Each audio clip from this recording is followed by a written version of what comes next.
എഡ്യൂക്കേഷന് organise ചെയ്യാൻ കഴിയുന്നു എന്നുള്ളത്. ഞാൻ എൻ്റെ കർത്തവ്യത്തിലോട്ട് കിടക്കട്ടെ. മനോജ് KP സർ നമുക്ക് ഏവർക്കും അറിയാവുന്ന നമ്മുടെ തന്നെ ഒരു സുഹൃത്താണ്. അദ്ദേഹത്തിന് പ്രത്യേകിച്ച് ഒരു ഇൻട്രൊഡക്ഷൻ്റെ ആവശ്യമില്ല. കാരണം എന്ത് റിസർച്ചുമായി ബന്ധപ്പെട്ട് എന്ത് സംശയം ഉണ്ടെങ്കിലും നമുക്ക് അപ്രോച്ചബിൾ ആയിട്ടുള്ള Manoj KP sir. Now he is at Kannur University as a Director of Physical Education.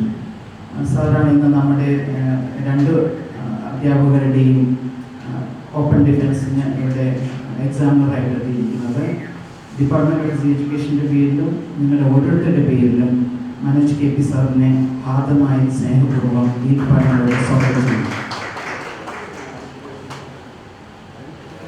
Dean faculty doctor ഉഷാമ്മ, പ്രത്യേകിച്ച് ഇൻട്രൊഡക്ഷൻ്റെ ആവശ്യമില്ല. നമ്മുടെ എല്ലാവരുടെയും പ്രിയപ്പെട്ട സ്നേഹനിധിയായ ഗുരുനാഥ കൂടിയായ ഉഷ മാഡം വളരെ ഷോർട്ട് ടൈമിലേക്ക് നമ്മുടെ കേരള യൂണിവേഴ്സിറ്റിയിൽ നിന്ന് പോയെങ്കിലും ഇപ്പോഴും നമ്മുടെ എല്ലാം Dean ഫാക്കൽറ്റിയാണ്.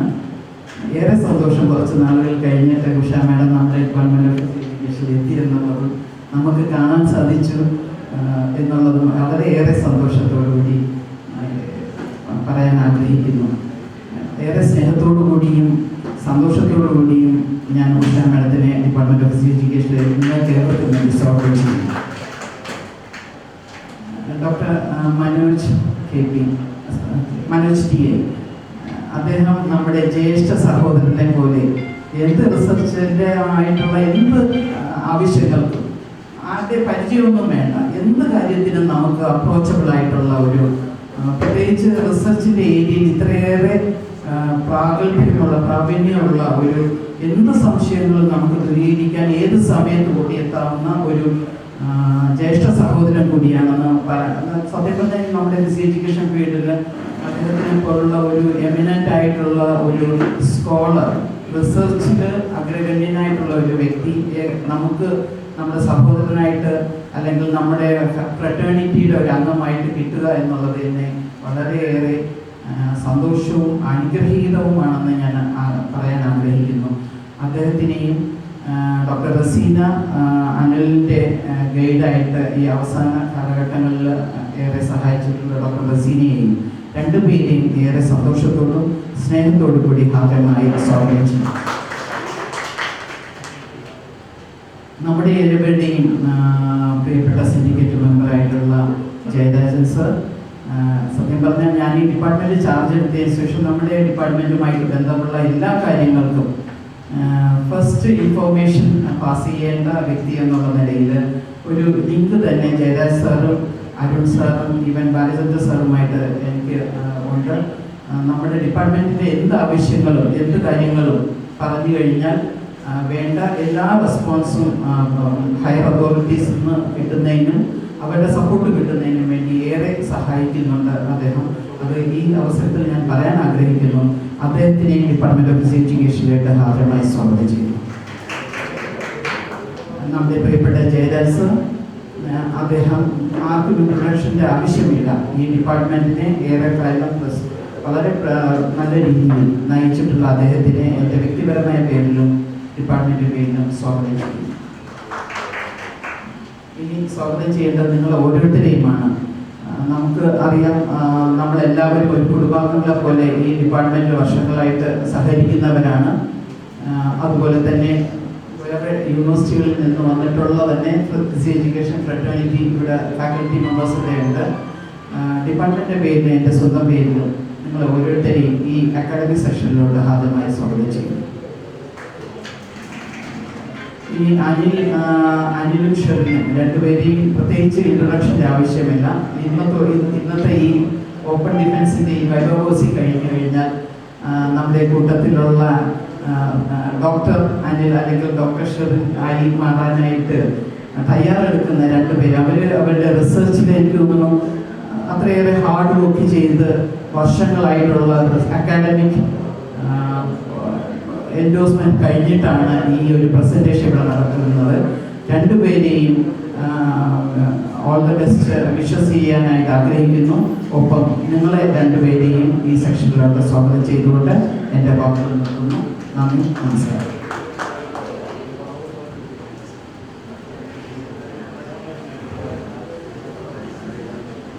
Good morning, all of you. With great pleasure and respect, I invite Dr. Manoj T.A. to introduce the research scholar to the gathering. Sir, please.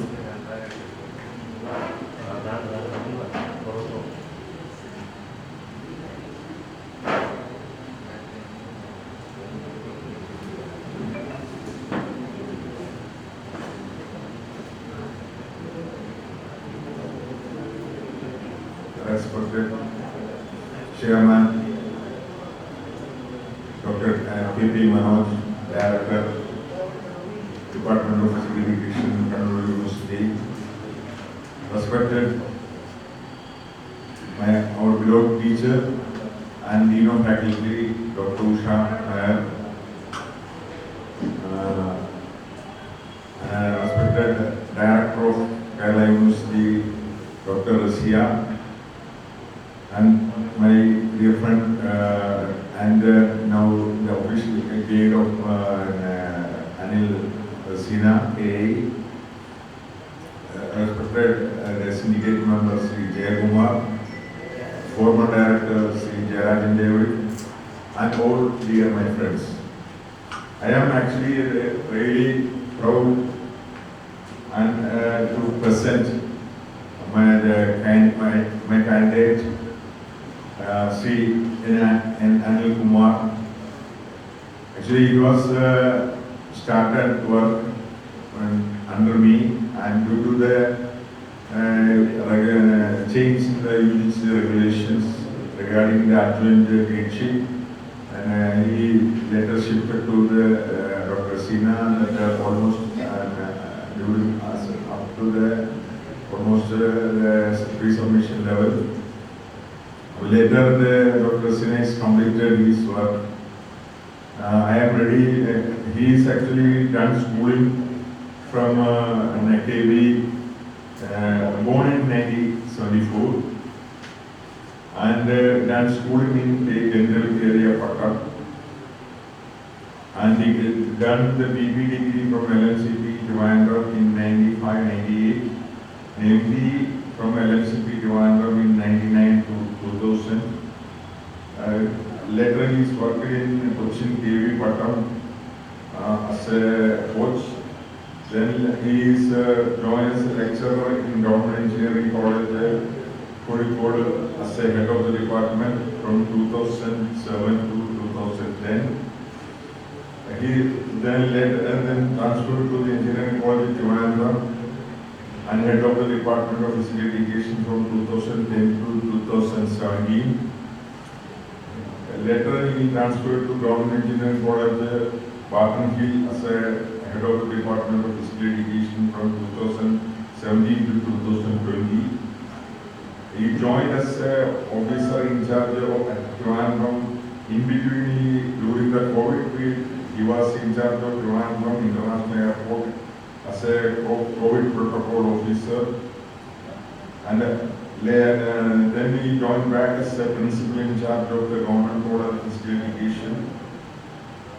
Now he is now principal in charge of the Government Arts and Science College, Balashiri, Kozhikode. He is as a sportsman. He is represented the GFI school level from 1989. And he got done various achievements in athletics, especially in 100 and 400 meters, and senior level in the state athletics also. And held a medalist in the powerlifting in Kerala University.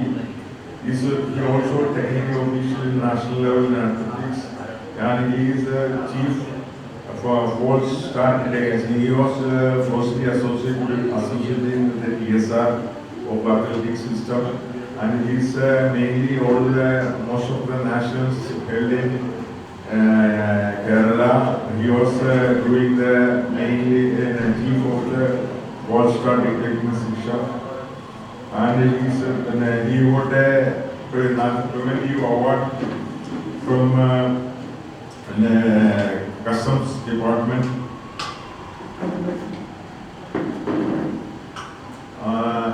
Actually, he's done a very beautiful work. Actually, he's kindly did different work. The influence of Circadian on and physical performance of track and field athletes in Kerala. This is one of the first kind in Kerala athletes. Definitely, this work will contribute to our academic community. I am pretty sure that it will be a contributory work. I am in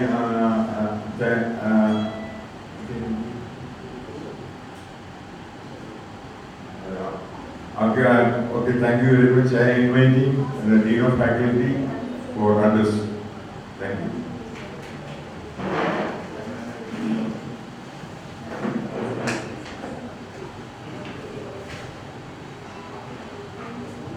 Most respected the chairperson, Dr. Manoj KP, Dr. Manoj TI, Dr. Razina, Dr. Razia, and our syndicate, who's the most, I think, the most powerful person here, Dr. Jayraj, Dr. Jayraj David, and today, two of the persons who are going to get their doctorate, Mr. ANIL Kumar and Sharon, and all my dear teachers. Actually, you are my children, because most of you are my children.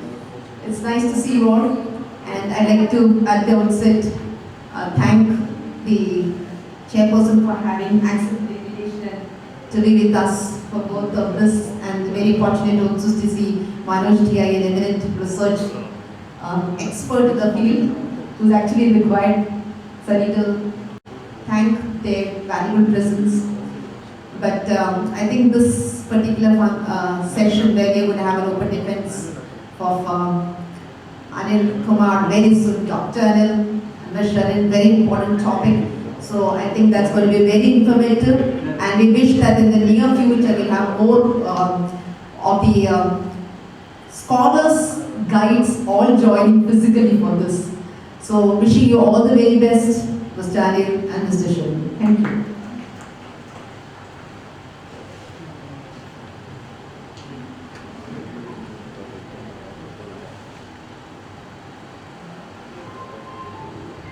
Now I invite Chairman Dr. Manoj KP to take the charge.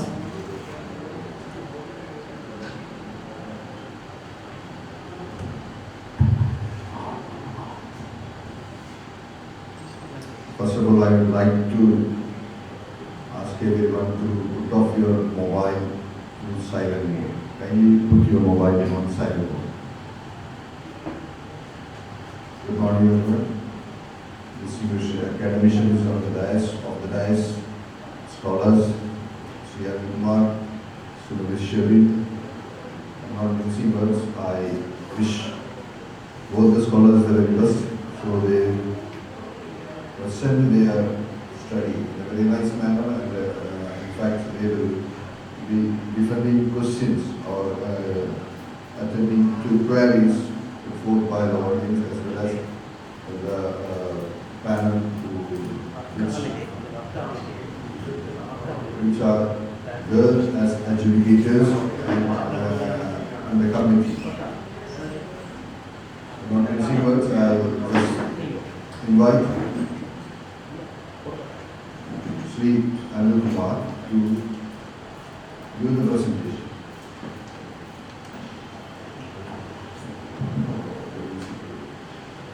Okay, I welcome once again Sri ANIL.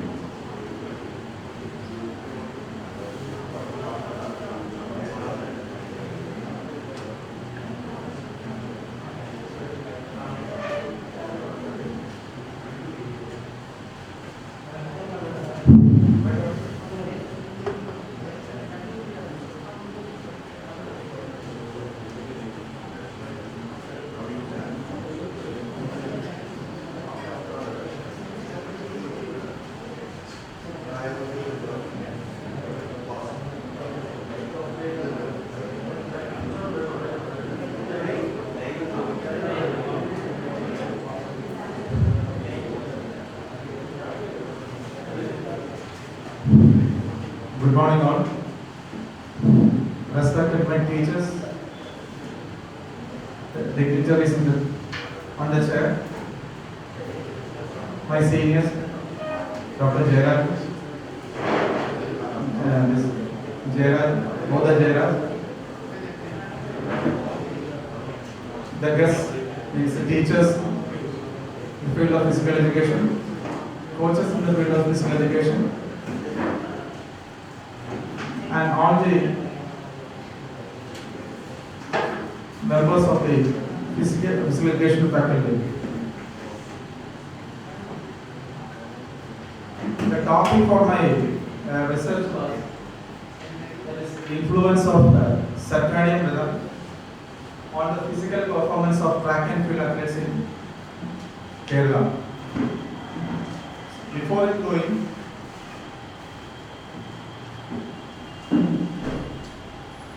actually you should know what is circadian rhythm.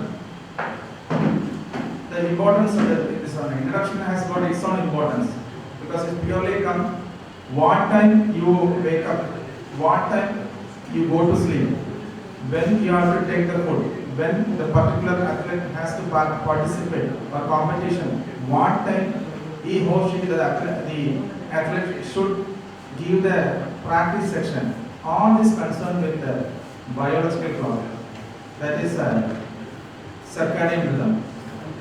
Before going to the deep, I have to respect the 2017 Nobel Prize in Medical because it is related to my study. There are three biologists, biobiologists for awarding this circadian rhythm, that is Jeffrey C. Hall and Michael Rosbach, and the third one is the Michael W. All the three from US has brought this particular gene. When I was studying this research literature, the literature was not fulfilled. Till it was in 2017, a particular gene was being developed by the Americans. With that, I have started the final stage of this my research. So that comes to the introduction part. See, this is the very important aspect of the study also. With this knowledge only we can go for the further one. Excelling in performance of his or her choice in sports is a major aim of any athlete's drive to win, desire to succeed, ambition to push beyond the present limitation of performance. All are essential for future of achieving excellence in sports, especially in the elite sports. Athlete must constantly strive to attain peak level of performance to reach and subsequently stay at the top. In field sports, at present, the player moves faster, anticipated, better, demonstrate greater level of technical and tactical ability, persist longer than the competitor in the past. That means from the tradition it has been moving because our aim to achieve as early as possible. The commitment made by the coach, made by the club, coach and the player in attaining perfection undeniably necessity to extend amount of time, financial contribution, especially as the gap between the winning and losing grow even smaller. That means now the coaches or if we say competitions or Maybe move on to the statement of the problem that I think too much time. The statement of the problem, starting important parts, they can just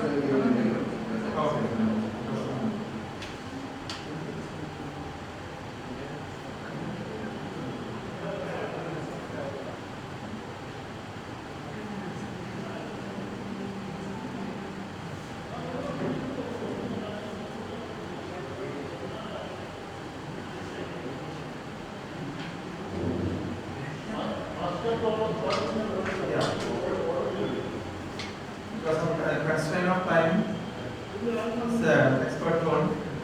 Let's go to the statement of the problem. So, purpose of the study is to investigate influence of circadian rhythm on physical performance of track and field athletes in Kerala. Having 3 years of competition experience was the first objective. The second one is to find out the significance of body temperature and physical performance of gender Okay, find out the significance of body temperature and physical performance of the gender.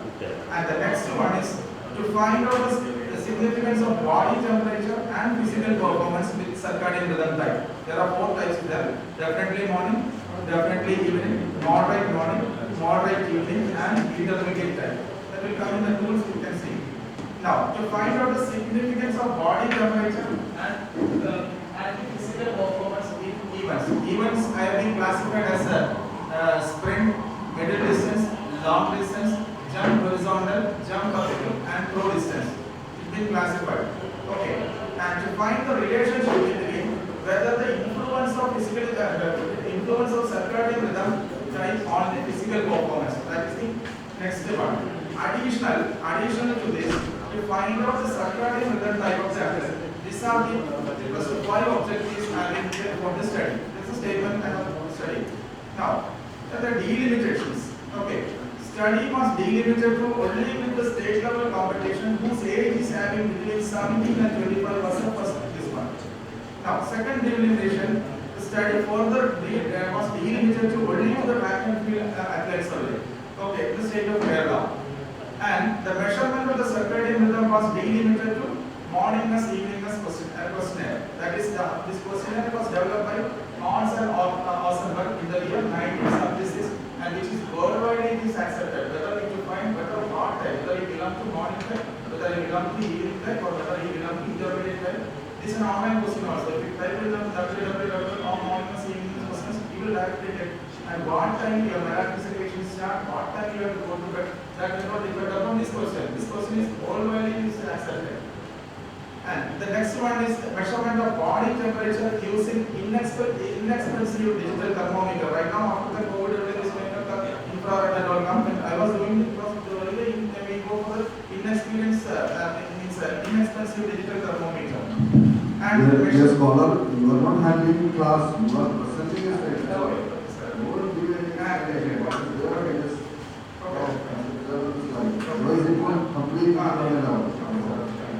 Measurement of physical performance, that is position in the athlete are measured using international amateur outdoor scoring table. Okay, and the study also delimited to 60 males and 60 female athletes participating in the state level competition during the year 2015. Now, the study further delimited to 10 male and 10 female athletes, each of the track and field events, including sprint, middle distance, long distance, jump vertical, jump horizontal, and throw distance. And the limitations. Limitation, individual difference, and difference in skill acquisition, ability of the athlete are accepted as delimitation. The second one, the difference in training and coaching pattern, coaching style, scheduled time of training, competition, influence of performance of athlete recognized as another limitation of the study. Difference in core body temperature, glucose uptake, neurotransmitter function, heart rate, circulation hormone, variation in melatonin secretion, before time for sleeping, sleep-wake cycle, physical activity are considered as limitation. The influence of age, gender, biological, geographical location, latitude distribution, habitual behavior, including social and eating habit, type of population, lifestyle, cultural difference are also considered as limitation. Now, next one is the lack of control over the meteorological conditions, such as wind speed, direction, influence of performance, and also the major problem concerned evidence from the field-based studies considered as the limitation. Now, and the next one, the influence of circummenstrual rhythm, variation in body temperature, attribute among the female athletes considered as the limitation. Now, the use of oral contraceptive drugs prior to the scheduled date of competition to abolish the menstrual cycle considered as the limitation. Then, the unavailability of sophisticated equipment to measure the subject's circadian rhythm is also considered as the limitation. Then, the insufficient ground facility for coaching field events is also considered as the limitation of the study. And appropriateness in scheduling the track and field event is also considered as the limitation of the study. Comes to the hypothesis. The first hypothesis that there would be a significant difference in body temperature and physical performance between the gender. The second one, there would be a significant difference in body temperature and physical performance among the circadian rhythm type. Now the third one, there would be a significant difference in body temperature and physical performance among the track and field activities. And the fourth one, there would be a relationship between circadian rhythm type and the performance. Okay. Now come to the definition and all. Next we go to the significance of the study. Significance of the study. The study is expected to put more clarity into the relevance of the circadian rhythm type in planning, administrating, training schedule of the competition in order to bring a best from the players.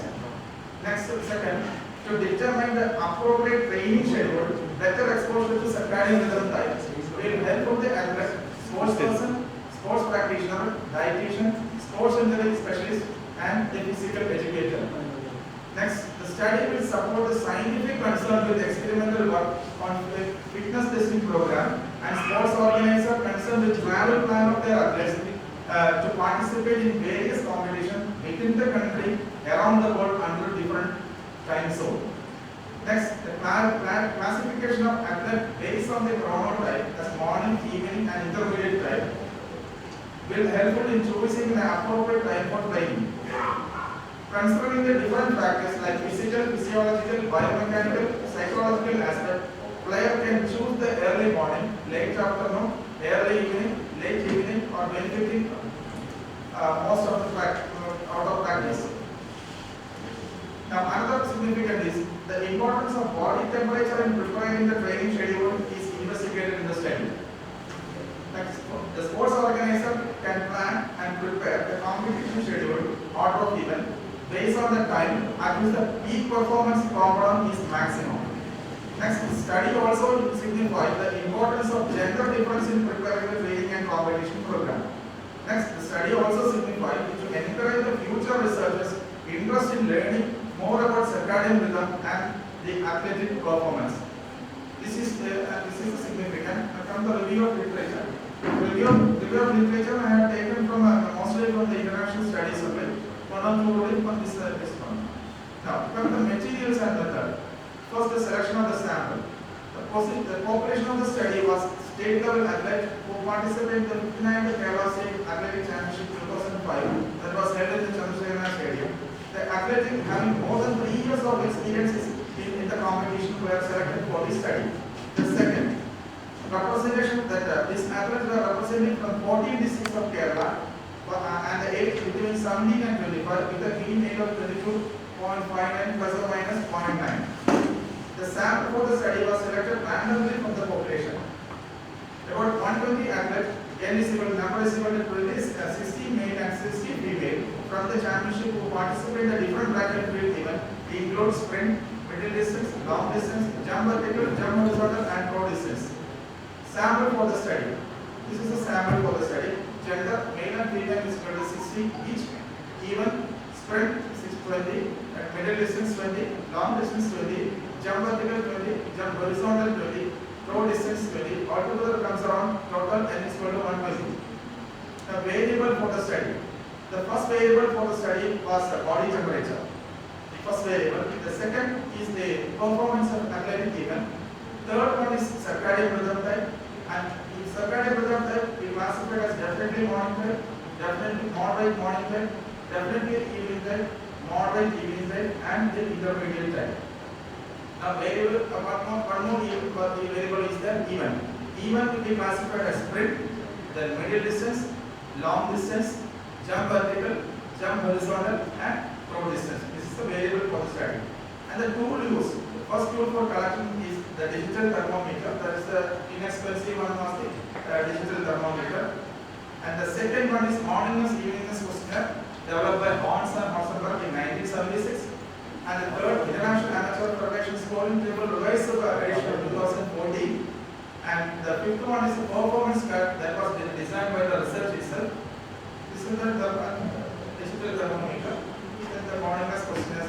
Morningness questionnaire. The digital thermometer is a local one, right? Means inexpensive, right? And the display range of now the questionnaire, this is important. The Hans and Hossenberg The measuring circadian that MMT using morning and evening MEMQ was developed by Moss and Ossenberg, and it is important for physical and mental activities to self-report before one. And this question contains 19 questions in the report by response, and 4 choice of answers are given, which include definitely morning, that's DLT, moderate morning MMT, moderate evening, definitely evening, and intermediate time. And the choice of the each are equally and systematically placed each other. In few questions, time scale is also used. The scale is clearly divided into the period of 15 minutes over of 7 hours of range. Now, the order of the choice from morningness to eveningness within each answer is balanced the whole questionnaire in order to avoid any fixed and response pattern.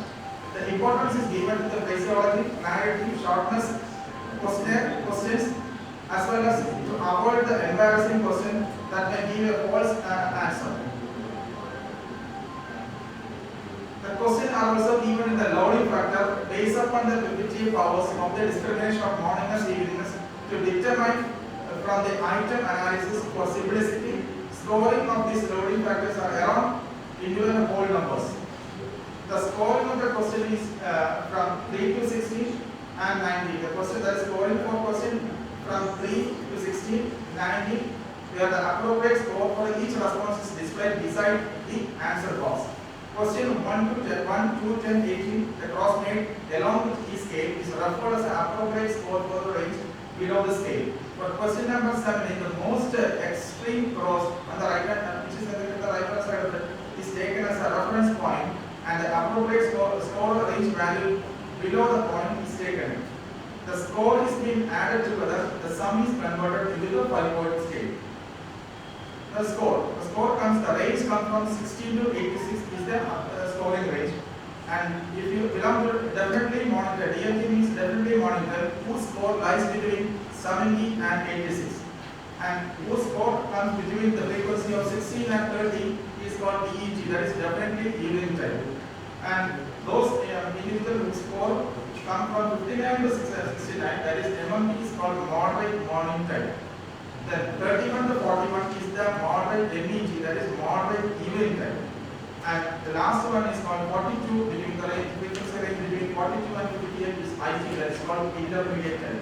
This is a questionnaire. And next comes the International Amateur Scoring Table. This is the performance card. This card is been developed by the scholar itself. This administration of the questionnaire. Before collecting on-site data, the participants were informed both verbally and in written about the purpose of the study, the test to be undertaken, the risk and the benefit, along with the risk and the benefit. Subjects were also informed about their freedom to withdraw from the providing data at any point of time by returning their consent form. In order to determine the chronotype of the participant, chronotype means whether they belong to the morning evening time. The Ossenberg evening questionnaire was a HQ MEQ, that is morning Ossenberg morning evening questionnaires were handed out to fill within the span of 15 minutes. The research administrator particular questionnaire and manual for using the digital thermometer in a group setting prior to the subject scheduled time of competition. During the time of competition, the completion of the questionnaire, the scholar requested to come up with any doubt or to clarify, and immediately after the completion, the subject were instructed to seal the questionnaire in an envelope using the cellotape provided. To record the body temperature using digital thermometer, all the subjects were instructed to be present physically 10 minutes before the competition venue. As and when the subject is at the position in the competition, the collected and demonstrated the method for the body temperature measurement. Prior to test of the subject were provided with medical anticipation lotion, water for providing wiping the sweat and the thermometer, the digital thermometer was kept on the central axillary region, that is on the armpit, central axillary region. The cotton used for it, after the use of the cotton, it was kept in the dustbin near to the competition venue. The initial temperature was set as 0 before the device on Move on to the next slide, set to please. maximum digit. Now come the statistical technique. The statistical technique was operated by IBM SPSS version 20. And on this statistical technique, we use the descriptive statistics. Then ANOVA was there, MANOVA is there, regression analysis, and Pearson production correlation movement. Then LSD, the least significant difference of the post-op, was being used. For separate subject into a respective group like gender, type of circadian rhythm, and athletic event, simple statistical calculation was used. The study consists of descriptive statistics like mean and standard deviation in order to understand the nature of the variable. In order to test the hypothesis on that and trace the extent significance between the different variables, ANOVA, MANOVA, regression analysis, and the Pearson product movement correlation were used to the level of significance, and the level of significance was set as 0.5 level, 0.5 level. Wherever the F value was found significant, LSD post-op test was conducted in order to know significant difference between the two. For creating the graphical figures, Microsoft Excel 2007 application software was used. The data analysis and result of the study. The statistical analysis and collected data influence on circadian rhythm and on physical performance. Move on to the next slide. Okay. This is the detail of participant based on the independent variable present from the 4.1, that is chapter 4 of the study. The independent variable is the circadian rhythm type. Dependent variable is definitely monitor, that is 23 numbers. Moderate morning it comes 4, definitely evening 43, moderate evening 50, and intermediate type is the 0. Total 120. Okay. This one about 60%, 50% of male and 50% of female adolescent is there. Considering the circadian rhythm type, definitely morning is around 32.09%. Definitely that is 32.09. Definitely monitor, that is 5.58. Moderate morning is 43. That is 60%, and definitely evening 50, that comes around 69.79%, 76%, and moderate evening that is 0, that is subject is 0, is in the intermediate type. With regard to athletic event, 20 each were taken for sprint, middle distance, long distance, jump vertical, jump horizontal, and road distance. Next slide.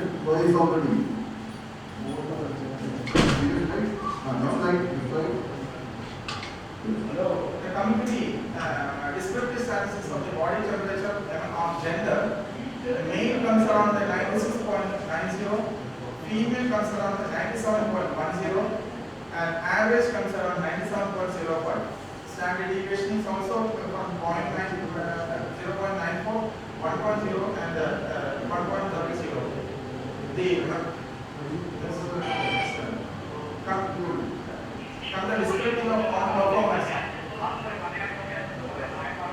The first one is this one comes from the performance is also around 572 in the male, female also 641, and total comes around 606, and the highest score in this was 1,400 and 1,400, and we show that the main objective means for 40.8 coverage, female for 45.80, which is the highest score indicator, higher level of performance.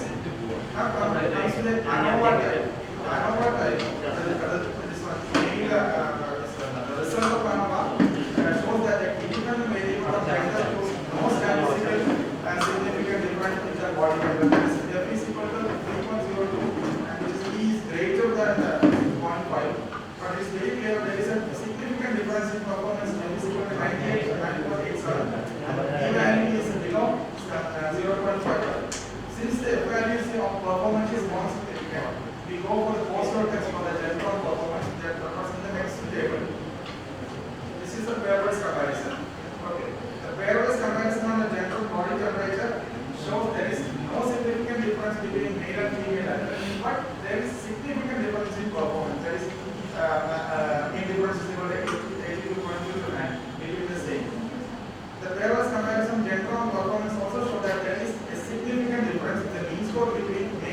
females, and females show higher mean value than male.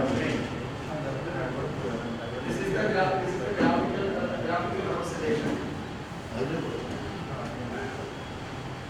Male and female percentage. The female show the highest percentage than the male.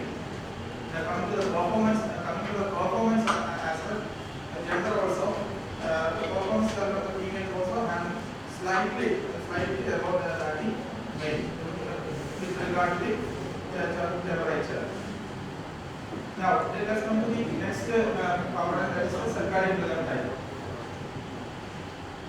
Now circadian rhythm type, definitely morning the mean score is equal to 97.31, moderate morning is equal to 96.20, definitely evening 97.2, moderate evening is 96, intermediate time is Move on to another one. the ANOVA result of the ANOVA also says circadian rhythm is statistically significant in the body temperature, where the FI is 4.04, P is less than 0.5 at the same point, and is not statistically significant with the performance. FI is 3.54 and P is greater than 0.5. Since the FI is of the temperature is not significant, the post-op test of the circadian rhythm body temperature is present in the next table. That's a pairwise comparison.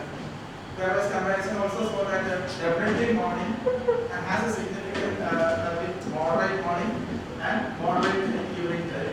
Moderate morning time has a significant difference. Definitely evening time and definitely evening time. Definitely evening has a significant difference with moderate evening time. But we didn't have this one. As far as the performance is concerned, we didn't have the difference of this one. That will be over the temperature we have got. There is a pairwise comparison. This is a graphical representation. The graphical representation for definitely morning. Definitely morning has a morning. Moderate morning has a least. Definitely evening has a this one. Somewhat conservative, but moderate evening conservative. Definitely morning has the highest temperature compared to all other factors. In case of performance also, definitely evening type has the highest value. Then followed by moderate morning and moderate evening and moderate evening and moderate morning. Now from the next aspect, this is an event aspect.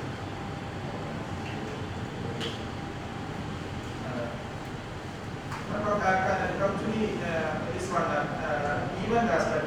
That is body temperature. Here, in body temperature, male and female both being equal together. So, okay. Okay. Shall we go for another? Okay. See, ANOVA of the body temperature and performance calculated so that body temperature even statistically significant with the body temperature. Result release that is FI is equal to 4.97, P is less than 0.5, and the performance of F is equal to 3.27.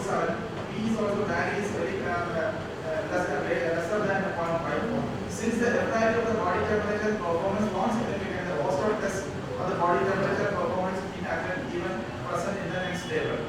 Here also, with regard to the body temperature, sprint with the middle distance, sprint with long distance, and in case of middle distance, it is significantly different with having a significant difference with jump horizontal. As far as the case of long jump is concerned, long jump has a significant difference with jump vertical, jump horizontal, throw distance, and as far as jump vertical is concerned, it has been there is a significant difference. There is not only a significant difference, but jump horizontal has a significant difference. Okay, this is the pairwise comparison. Now coming to the pairwise comparison of the as far as the variable performance is concerned, and it doesn't have any this one only with the sprint with the throw distance and middle distance with the throw distance, long distance with the throw distance, and jump vertical with the throw distance, and jump horizontal with the throw distance is the pairwise comparison as far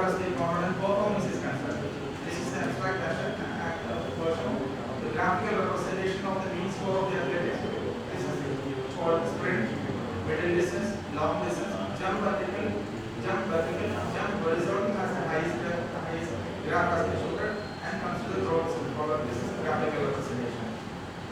Now this is a performance. Performance level, we show that jump vertical has the highest comparative to the other key events of the middle distance, long distance, the jump horizontal and road distance. Data analysis for the maneuver. In order to get a better picture of association between the independent variable and body temperature, performance of dependent variable on gender, circadian rhythm, and the ability given maneuver is used.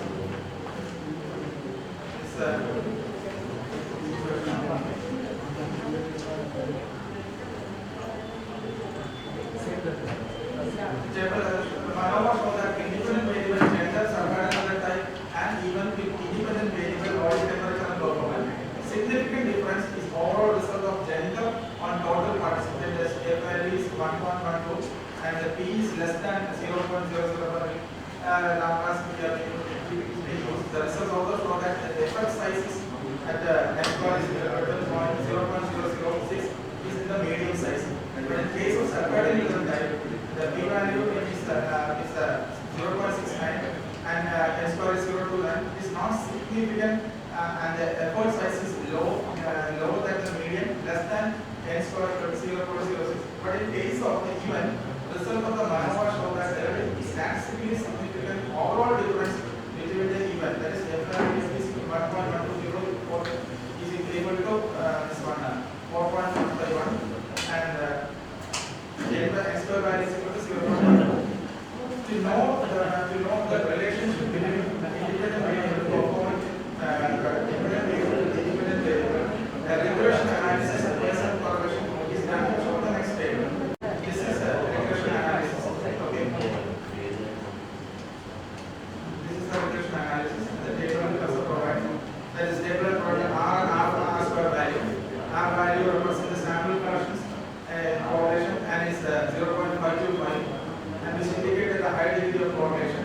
R square value also indicate how much the total variation in the independent variable, even gender, can be explained by the dependent variable performance. In case of only about 25.9% can be explained, which medium effect is there. According to the moment, the F square value is 0.12, below indicate low, between 0.13 to 0.25 the value indicate medium, and 0.26 or above the value indicate high effect.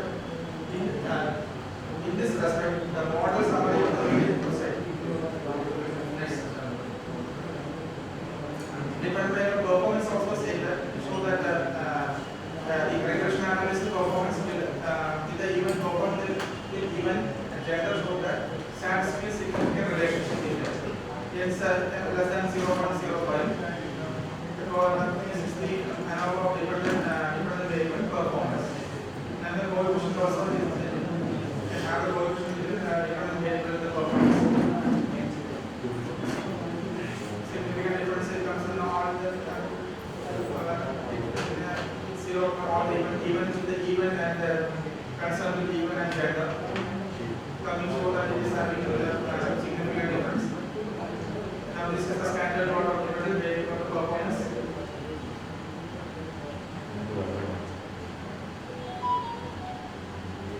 Now Pearson production, after that we go for the Pearson production for the product operation we are going.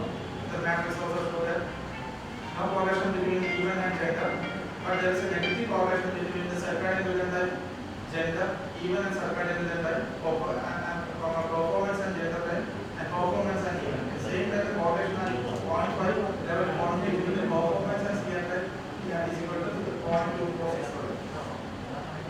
And the comment suggests that P is equal to 0.2 to consider the smallest size 0.5 represent the medium size and 0.8 discussion sound is confused.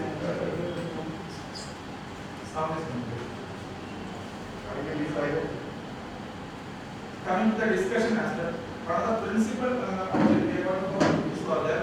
One of the principles of the study determine the extent to which the body temperature and physical performance are significant on male and female level. The results show that there is no significant difference between gender on body temperature.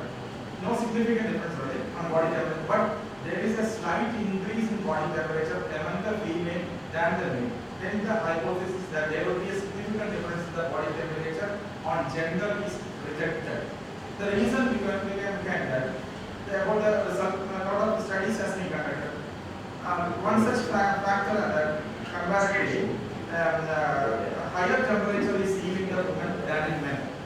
Okay, comparatively higher temperature than the female, because this is due to the use of all contraceptive drugs prior to the competition to abolish the circadian cycle of the female when they are going attempting for a competition.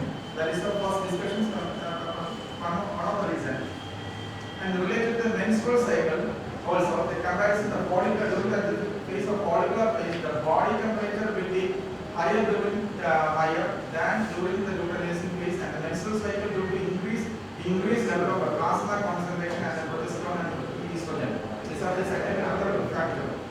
And considering the women, they have got the less sweating also, and this is a reason for higher body temperature among women. That's another from the study on the sequence known as 1985.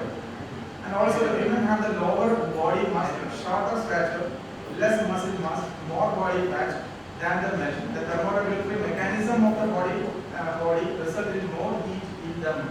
That is the another factors now. The physical characteristics of individual with regard to less sweat evaporation made more heated than the other. These are with regard to the gender. The result related to the performance also on the gender show that there is a significant difference between male and female athlete. But the result also shows the female have a significant as well as higher mean value than the male in performance. There is the hypothesis that there could be a significant difference in body temperature on the gender is rejected, but physical performance is accepted. There is a contrast literature is available also. Literature show that there is an average of 10 to 12% of performance gap between elite male and female athlete. Not only because of the male has a better accessibility towards the resource, training, etc., but androgynized body also too. That means that the highest performance of the women will never be matched with those men in planet field. Okay, that's one of the reasons comparatively higher performance in women than men in present study is due to the women domination in the women. But later explanation will be a unique physical characteristic of the selection of the subject. The second principle report, the objective of the study was significant of body temperature on physical performance of circadian rhythm type of the athlete. The study revealed that circadian type is statistically significant but the body temperature among the different circadian type. Among the different circadian type, the body temperature definitely morning has the highest mean score, which followed by definitely evening time, moderate evening time, and moderate morning time. Hence, the hypothesis that there will be a significant difference in body temperature among the circadian rhythm type is accepted. The finding also supported by the available literature also, and this one show that the average rectal temperature display is statistically significant with the circadian variation. It is found that both endogenous rhythm and environmental temperature can characterize the biological clothing manner. High body temperature represents the physiological arousal that enhance the neurobehavioral and cognitive function involving performance, such as work, memory, subject alertness, visual attention, which in turn positively affect the circadian rhythm type. Then the last one, the factor also, the thermal environmental is affecting the thermoregulation in the body and subsequently they affect the circadian mechanism. And when comes to the circadian rhythm type with regard to the performance, circadian rhythm type is not statistically significant with the performance. When comparing the performance with circadian rhythm type, highest mean value is according to definitely evening time, which is followed by definitely moderate evening time, moderate morning time. Yes. The hypothesis that there will be a significant difference in the physical performance among the circadian type is rejected. The result also supported by the early studies. Okay. The reason behind that the insufficient insignificance of performance circadian rhythm can be due to the adaptive nature of the body to naturally adjust with the circadian rhythm eventually.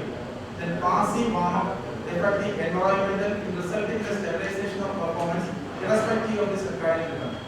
The another factor, the major factor that age, gender, biological, geographical location, latitude distribution, habitual behavior, that is social and human habit, type of population, training time of the day, lifestyle, cultural difference, and also influence on the performance. Hence, the performance is improved by all the above mentioned variables.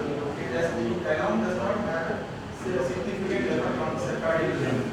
And another factor is that the unique individual variation in circadian rhythm type and the physical character of the individual enable them to scope up the training section at different time of the day.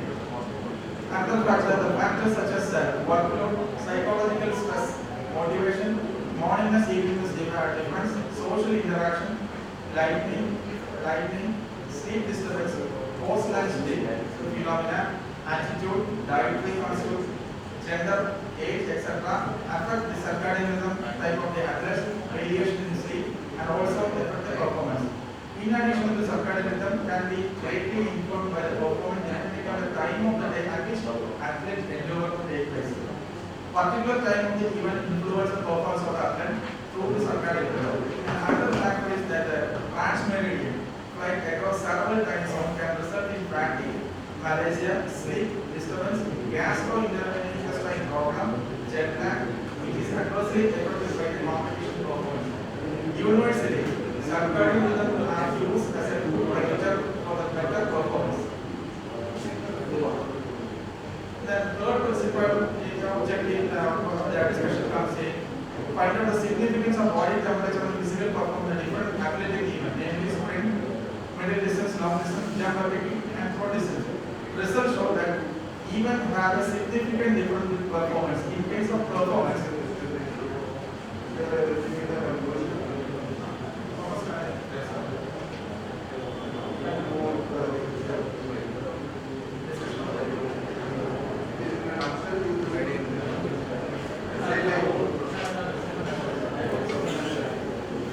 so discussion of the hypothesis.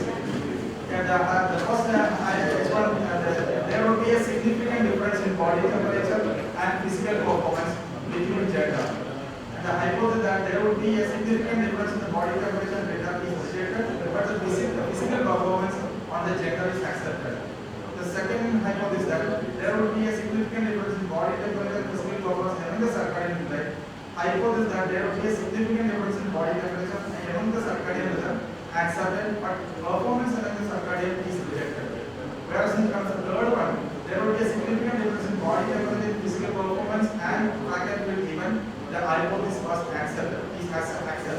The fourth one was whether there will be a relation is there, and it is said that there will be a relation between circadian type and the performance. That hypothesis also being accepted. When it comes to this summary, summary and recommendation conclusion. Summary that conclusions.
and there is a greater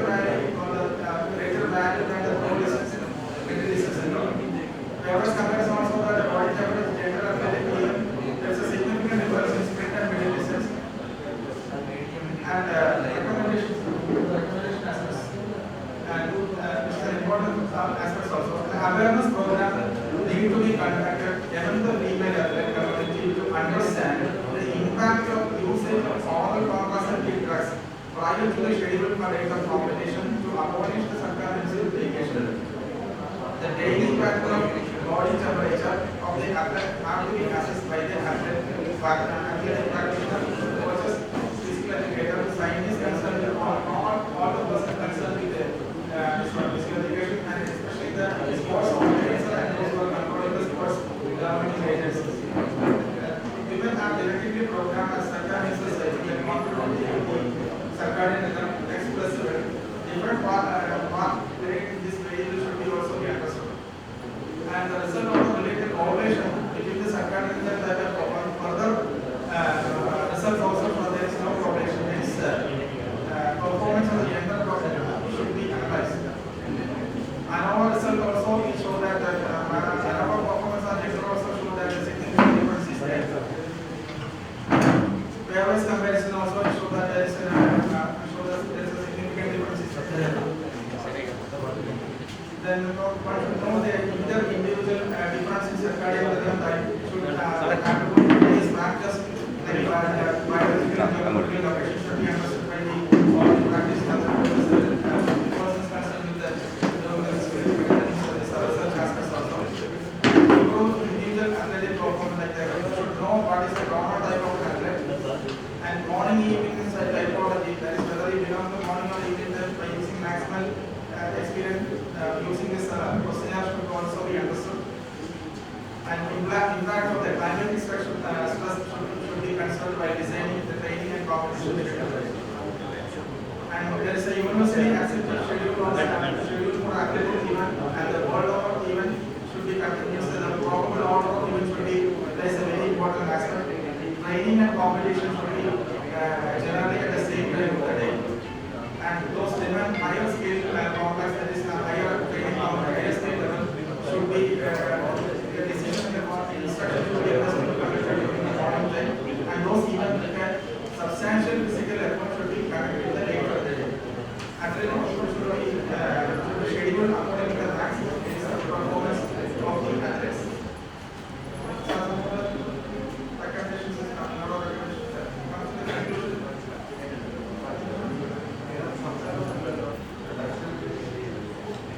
Conclusion in short, sports become mega industry as well as the national symbol of the pride.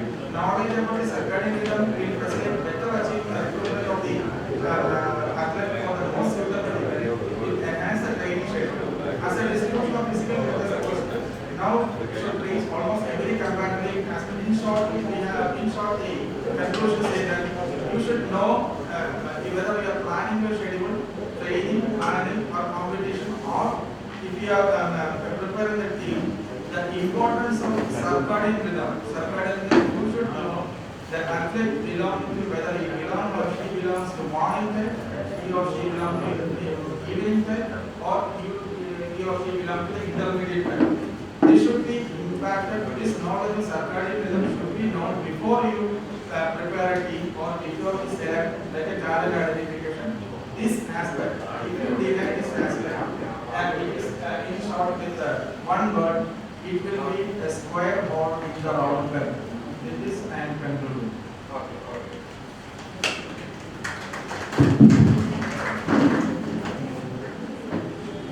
We will directly come on to the academic sessions. Hereafter, it is open for discussion. Any queries from the audience is welcome. And after that, I will ask a couple of questions which have been performed by the jury. Any queries on this topic is welcome from the audience.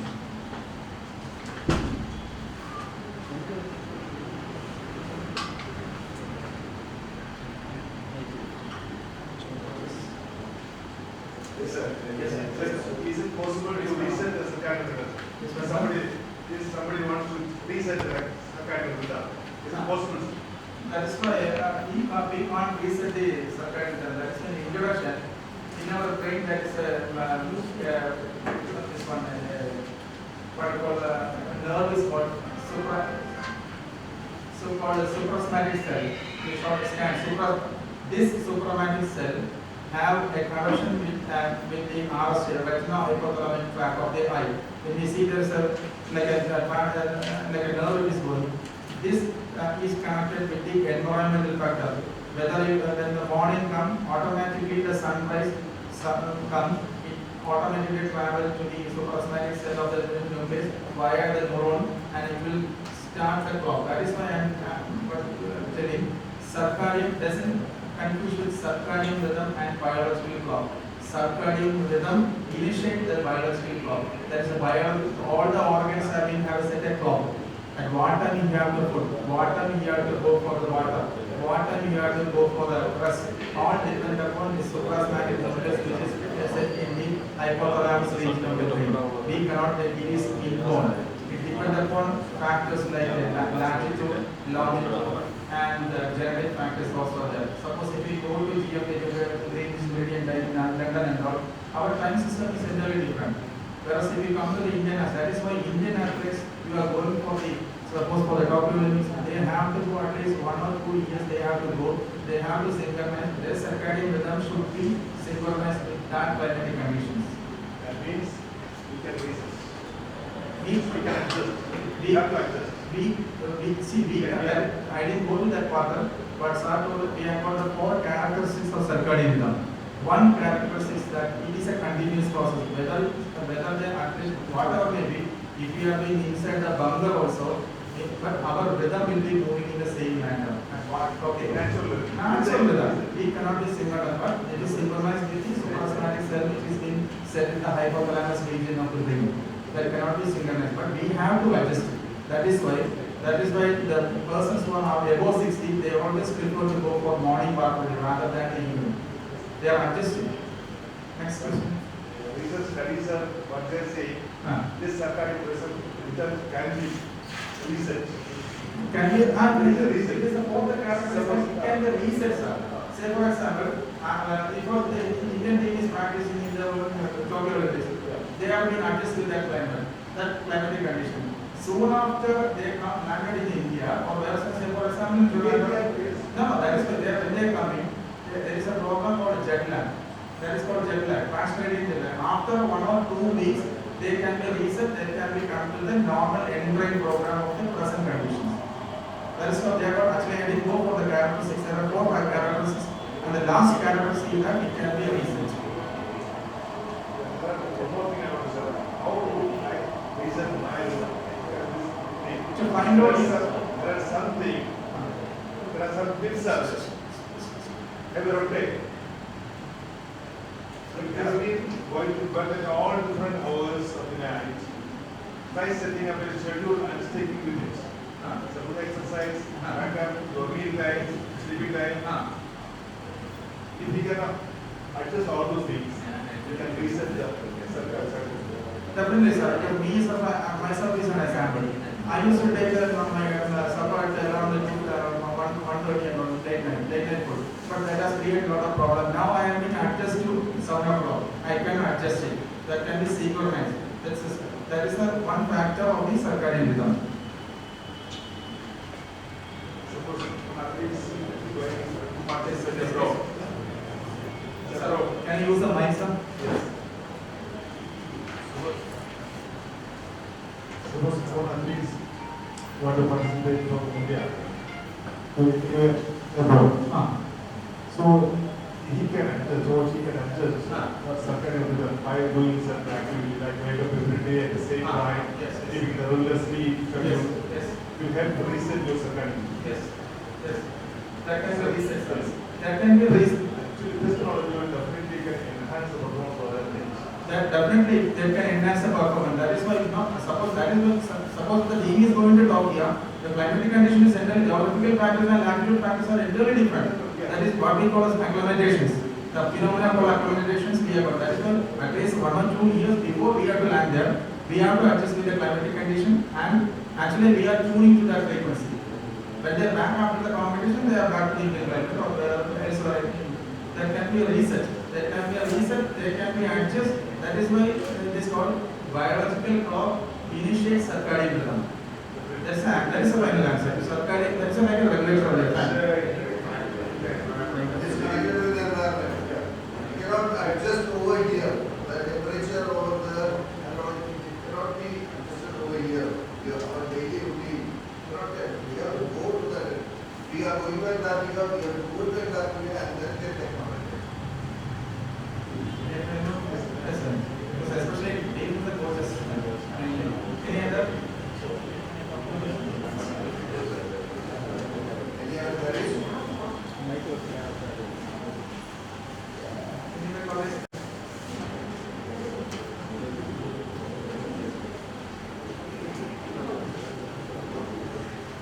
I will ask you a couple of questions.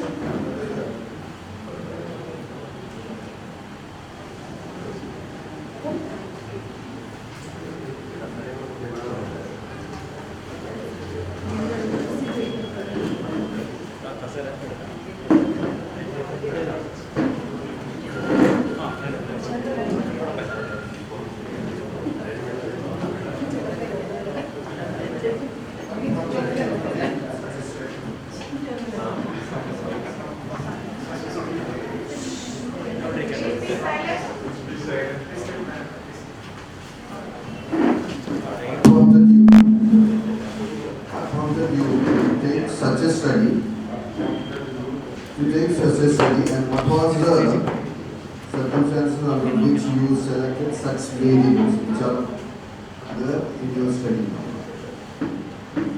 First and foremost thing I should thank to my Dr. Sir that we had a discussion in 2013, 2015 in Joining Agriculture College and we had a in between actually the biology is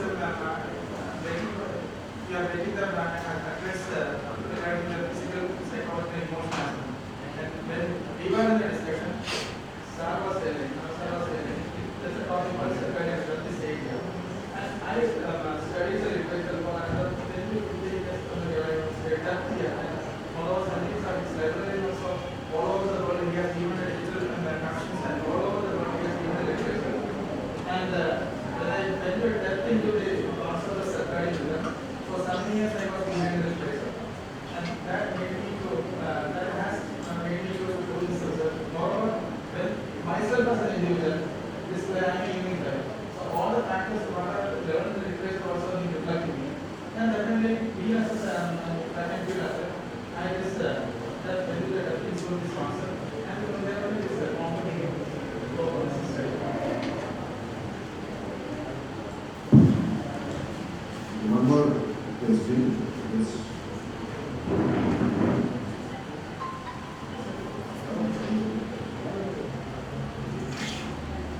What was the logic behind not including other descriptive profiles in the statistical analysis? Descriptive profiles, you have just mentioned mean and standard deviation.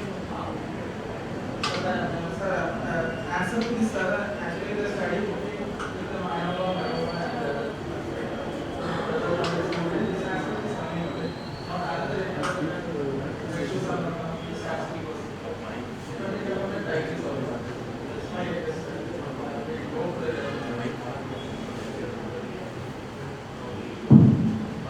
Okay, any other queries? My final comments I will talk much on. Anything else or shall we conclude? It's almost 12:50. So, first of all, I would like to mention that we have studied in depth and I will ask some questions. I should say, sorry, there are no argument. See, because you just mentioned the years. No time to describe. How many years? 20 years I have. 20 years. 20 years for literature and studying in that. Why I want to mention it is, he has done a very good study. The literature literature and the discussion part and all is very well substantiated with the findings, supported with those studies which were there earlier. That was the reason why I had to ask him how many years he did. Because so much of related research and analysis also. But I asked one question that is with regard to institution. Because if we get other statistics such as the mean, median, mode, range, minimum score, maximum score, and we can understand what is the range of minimum, what is the minimum score of a particular variable, what is the maximum score, whether it differs too much. That's why I asked why you are not doing. Actually, in SPSS it is very easy, around 60-65. Just to give the tip, everything will come. So this will give an idea to the examiners, to the scholars also. And kindly note, those who are doing PhD also, include such variables that are mean, mode, standard deviation, and minimum score, maximum score, range. These three. If we get a mean, and that mean, whether it is relevant mean or not, we can understand from these three variables. That is mean, range, minimum score and maximum score, we can understand whether that data is good enough to do any research or not.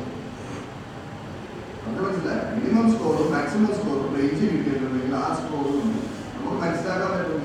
study the relevance and how we do. Minimum warrant standing broad jump, standing pull-ups is 0.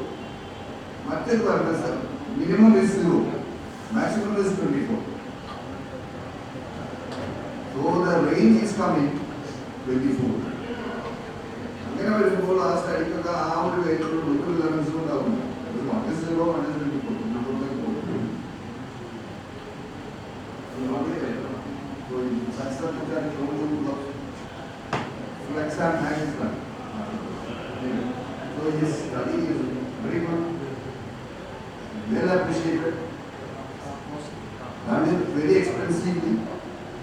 That also I should mention. And last another question. That also. I should ask such questions. Why I am asking is, some statistics are not at all necessary. Until unless the F ratio is significant, unless the F ratio is significant, you need not go for post-hoc analysis and need not mention anything in the graph. Only those significant F ratios and those significant mean difference. If mean difference is there, then only you have to show the graph. Yes, show graph unnecessarily increase the number of things. Anyway, that's all. So I congratulate the scholar. I would like to call Sri ANIL KUMAR.N as Dr. ANIL Kumar. Yes, come on.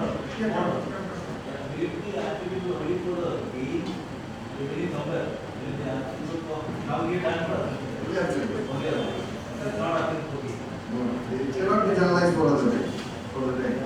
Only the thing is that if it is printing is involved in meetings. So likewise you can work. Likewise, printing here's selected printers, middle distance runners, long distance runners, rowers, vertical jumps, horizontal jumps. So That's a scope of study other Actually, not only in the sports, if we go for the another subject, if we go for preparing the timetable, if you prepare the timetable, it is saying that this arithmetical enrollment should be done in the early morning. Okay, that should be very neuromuscular, very active that time. Not only this physical education, it can be done for the timetable. This is one of the requests is saying that. That's why everyone is getting up early. We are language, we are not. Long back sayings used to get up early in the morning and do offices. That is the best time. Everything is fresh. The thing is that we don't get up so early. Anyway, I would like to congratulate Sri ANIL Kumar and I would like to call him Dr. ANIL Kumar.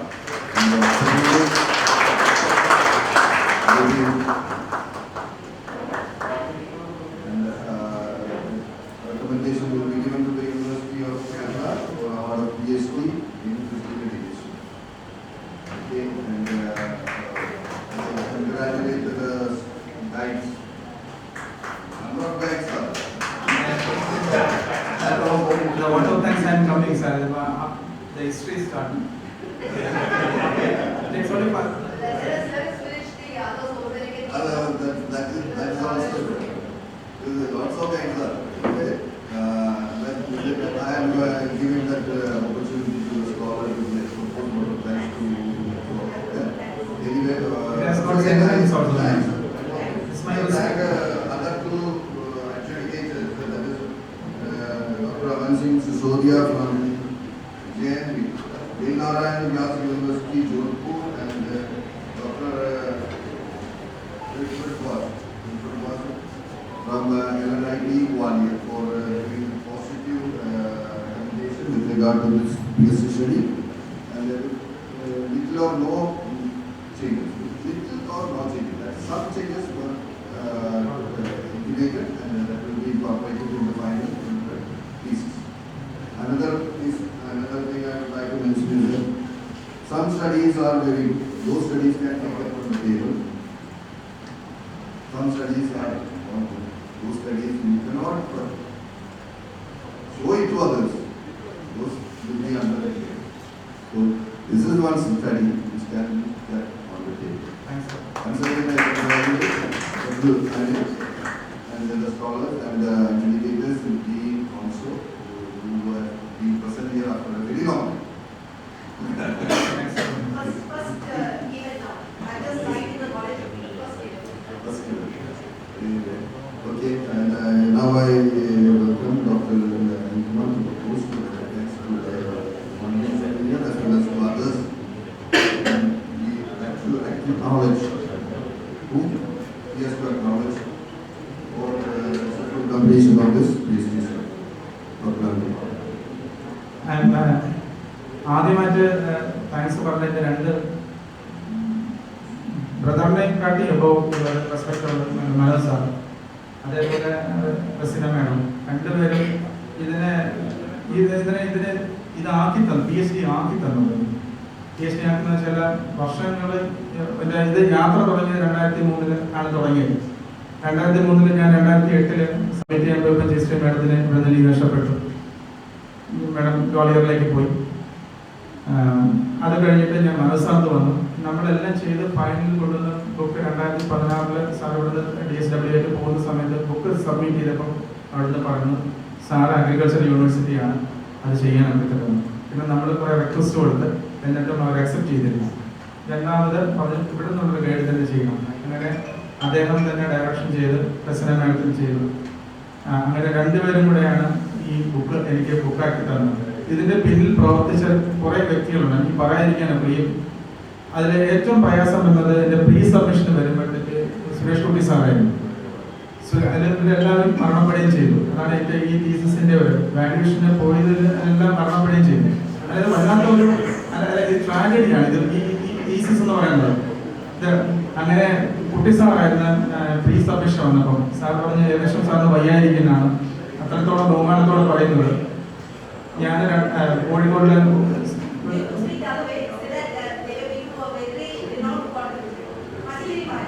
അല്ല madam ഞാനിത്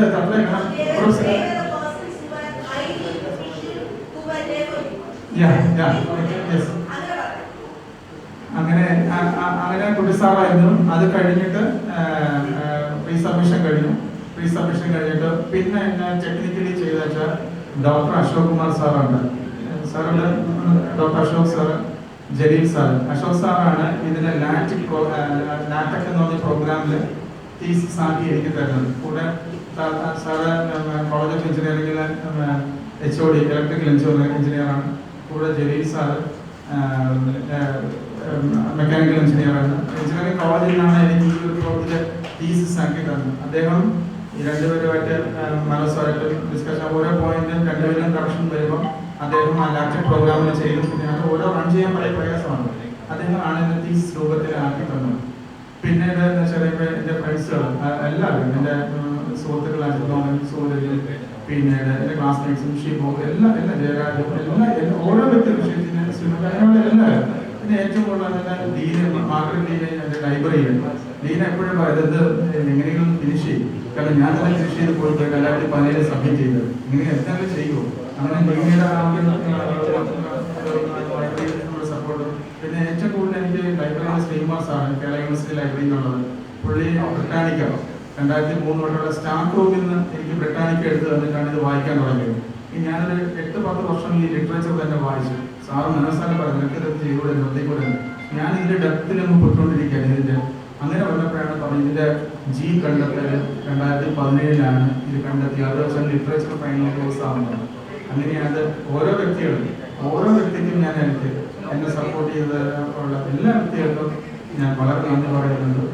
ഇവിടെ വന്നവർക്കും എല്ലാം എൻ്റെ ഈ അധ്യാപകരും മനോജ് സാറും 2 മനോജ് സാറും Praseena madam director ജയരാജും കുഞ്ഞിക്കണ്ണനും ഓരോ വ്യക്തികൾക്കും ഞാൻ പേഴ്സണലി ഞാൻ നന്ദി പറഞ്ഞുകൊണ്ട് ഞാൻ നിർത്തുന്നു. നമസ്കാരം.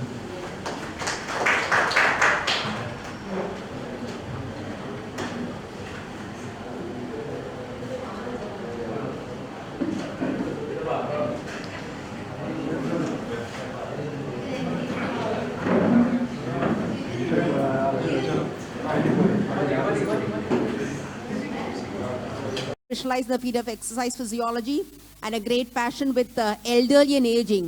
So her master's was in the geriatric field, and I think a very interesting topic is in terms of the those with the aged. What are the what are the fitness status? Since this is it is a very crucial and important. May I request each one to kindly please remain silent. Hello. So please. We need silence, please. So she has put in a lot of effort. Actually, this study originally started with an expert from Canada who wanted to take up a study in India. Then I felt Sharin was the right person to take up this work. We do not have any statistics with what is the fitness status of the aged, and especially of those living at the home for the aged in Kerala. And if you look at the longevity, I think the people above 60 has actually increased. And we are trying to be more westernized. So she has done an in-depth study, and I'd like to thank Dr. Manoj for giving this opportunity. May I request, now I request Sharin to please go ahead with the presentation. Thank you, ma'am. The most respected chair, Dr. Manoj sir, Usha ma'am, my guide and dean, Rasia ma'am, HOD, my dearmost faculty members, parents, and my dear friends. Let me start my presentation with your permission. The title of my topic is Assessment of Functional Capacity of Seniors in Home for Aged in Kerala. About the introduction, as we all know, aging is not a disease. When we are sitting here, we all are aging. Now also we are in the path of aging. And the census data shows that elderly people are more in number. So, and there are so many problems are arising as part of that. And why I selected this was because there are when I start doing research, while searching review of literature, so many studies were conducted for the youngsters, but there was very less study in aged people. So I choose this area.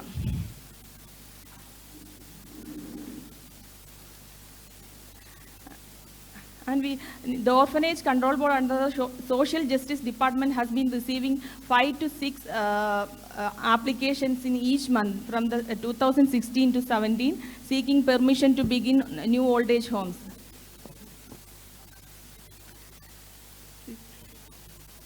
Next, I will go to the statement of the problem. The purpose of my study was to assess the functional capacity of seniors in home for aged in Kerala. The other purpose were there would be difference in the components of the functional capacity in seniors age-wise, to determine whether there would be difference in the components of functional capacity in seniors between male and female, and to determine whether there would be difference in the components of functional capacity in seniors in relation to BMI, and also to determine whether there would be difference in the components of functional capacity in seniors region-wise in the state of Kerala. The delimitations of the study are: the study was delimited to elderly men and women from the home for aged in Kerala. The study was also delimited to older people above the age of 60. The study was delimited to 6 districts across the state of Kerala. The study was further delimited to the assessment of selected functional components, namely strength, balance, endurance, and flexibility. The study was delimited to the socio-demographic factors following self-report method. Participants who have severe health problems were excluded from the study. Next is the limitations of the study. Cultural constraints and environment prevailing in the home for aged were considered as the limitation of the study. Certain factors like family problems, socio-economic background, level of understanding, health condition, and the cooperation given by the subject were considered as the limitations of the study. Hypothesis. First one, it was hypothesis that there would be difference in the components of functional capacity in seniors age-wise. Hypothesis 2, there would be difference in the components of functional capacity in seniors between male and females. And third one was, there would be difference in the components of functional capacity in seniors in relation to BMI. And the fourth one was, there would be difference in the components of functional capacity in seniors region-wise in the state of Kerala. The significance of the study would help to know the present functional fitness status of the elderly staying in the old age home, to identify the strength and weakness in the fitness components of the elderly. The result of the study would be an eye-opener to the policy makers, social welfare department, and for the long-term caretakers. The study would provide relevant information for the authorities to make necessary changes for the health promotion of the elderly staying in the old age home. The study would help to implement better future plans for the fitness promotion of the elderly staying in the old age home. The study would improve the quality of life in aging. The study would enhance the knowledge of the researcher. Next is the methodology. The selection of subject. The selected old age homes comes under the Social Justice Department and were recognized by the Orphanage Control Board. 6 districts were selected on the basis of highest and lowest proportion of the elderly population in each of the socio-cultural regions. The present study was conducted among 1,000 men and women above the age of 60 from 6 districts by selecting 2 districts from each of the 3 socio-cultural regions in Kerala. The entire state of Kerala was thus divided into North, Central, South zone, among which 2 districts were selected from each zone for viable and approximately accurate result. The survey was carried out in 489 males and 511 females. From the North region, districts were selected for the study are Kannur and Malappuram. From Central region, districts selected for the study was Palakkad and Ernakulam. And from the South region, districts selected for the study was Trivandrum and Pathanamthitta. The variables selected for the study, for the functional capacity variables selected for the studies are strength, that is the lower body strength, lower body flexibility, upper body flexibility, agility and balance, aerobic endurance. And the socio-demographic variables selected for the study are age, gender, region, marital status, educational status and occupation, and BMI also calculated. Selection of test items. For the variable strength, test conducted was 30-second chair stand, and that was measured in number. And as per the senior fitness test, less than 8 unassisted stands for men and women comes under the risk zone. And for aerobic endurance, 6 minutes walk test, that is measured in meters, and less than 320.0 meter, that is for men and women, were considered as risk zone as per the senior fitness test battery. And for the upper body flexibility, back scratch, that is measured in centimeter, that is minus 10.16 centimeters, and minus 5 for men and minus 5.8 for women are considered as risk. If they come under this, they are considered as risk zone as per this test. And lower body flexibility, chair, sit and reach test was conducted, and that too was measured in centimeter. Same, the minus 10.16 centimeter for men and minus 5.8 centimeter for women. And for agility or dynamic balance, 8 foot up and go test was conducted, and that too measured in seconds. And if they take more than 9 seconds, they were also considered as at risk zone. For socio-demographic factors, self-report method was conducted, and for BMI, height in meter square and weight in kilogram was taken. The collection of data, all the data were collected by administrating the appropriate test and measurement procedure, and the statistical techniques used for the study are descriptive statistics, that is mean standard deviation percentile has been computed for each of the components of the functional capacity of seniors in home for aged in Kerala, and independent sample t-tests carried out for comparing the respondents' age and gender based on the functional capacity variable. ANOVA has been computed to determine if difference exists in region-wise and BMI-wise in the selected functional capacity components. Duncan post hoc test was used whether ever significant difference exists. Calculated p-value less than 0.05 was considered as statistically significant. All the analysis was carried out with the help of SPSS version 23 for Windows. Next is the analysis. This is the frequency and percentage distribution of respondent based on socio-demographic details. 53.8% where comes under more than 70 age group, and 46.2% where comes under less than 70 years. And about the gender distribution, 51.1% were females and 48.9% were males. And the distribution of marital status, 28.7% were unmarried and 71.3% of the respondents are married. Distribution of education status of the respondent, that is 32.3% were uneducated and 67.7% were educated. And the occupational status, 71.7% were unemployed and 28.3% were employed. And in the region-wise distribution, 35.4% were from North Kerala and 28.2% were from Central Kerala, and from 36.4% were from South Kerala. Next is the distribution of BMI status of the respondent. 58.9% where comes under normal category, and 11.6% were overweight category, and 29.5% were from underweight category. This is the descriptive statistics relating to the components of functional capacity of the respondents. For all the variables, 1,000 number of respondents were 1,000, and for the lower body score, the mean was 5.36 and the standard deviation was 3.41, and this is the percentile score.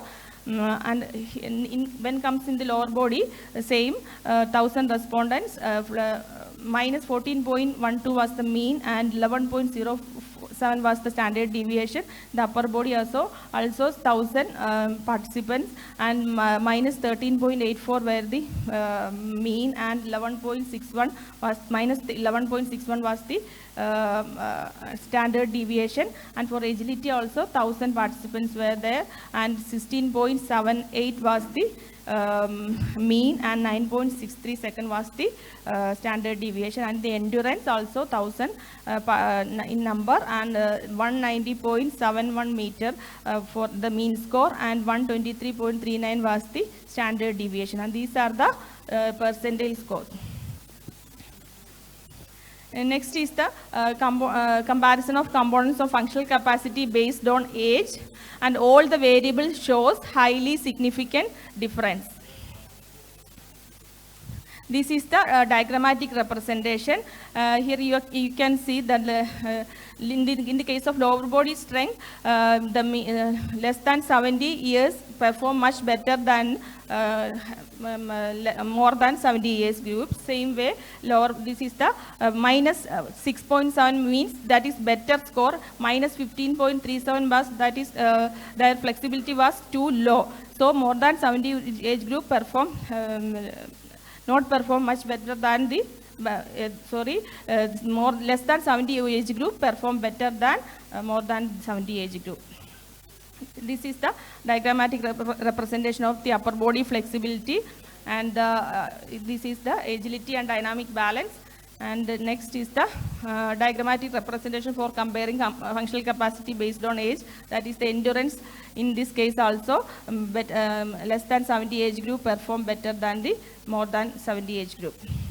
This is the comparison of components based on the gender, and here also in the lower body strength and agility there was no significant difference was.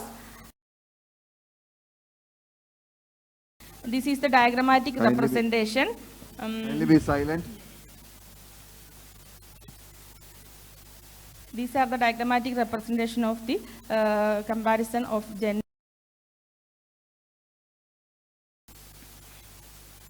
Next is the comparison of functional capacity based on BMI. Here also BMI was subdivided into underweight, normal and overweight category. Here also all the variables shows highly significant difference. Here only this is the diagrammatic representation of BMI. Here there was an interesting that all the variables in the overweight category perform much better than the normal and underweight group. All the variables except aerobic endurance, all other variables were performed better by overweight group.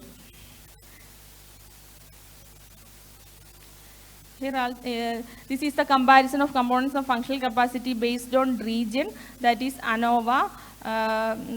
In here also all the variables shows there is no significant difference except endurance.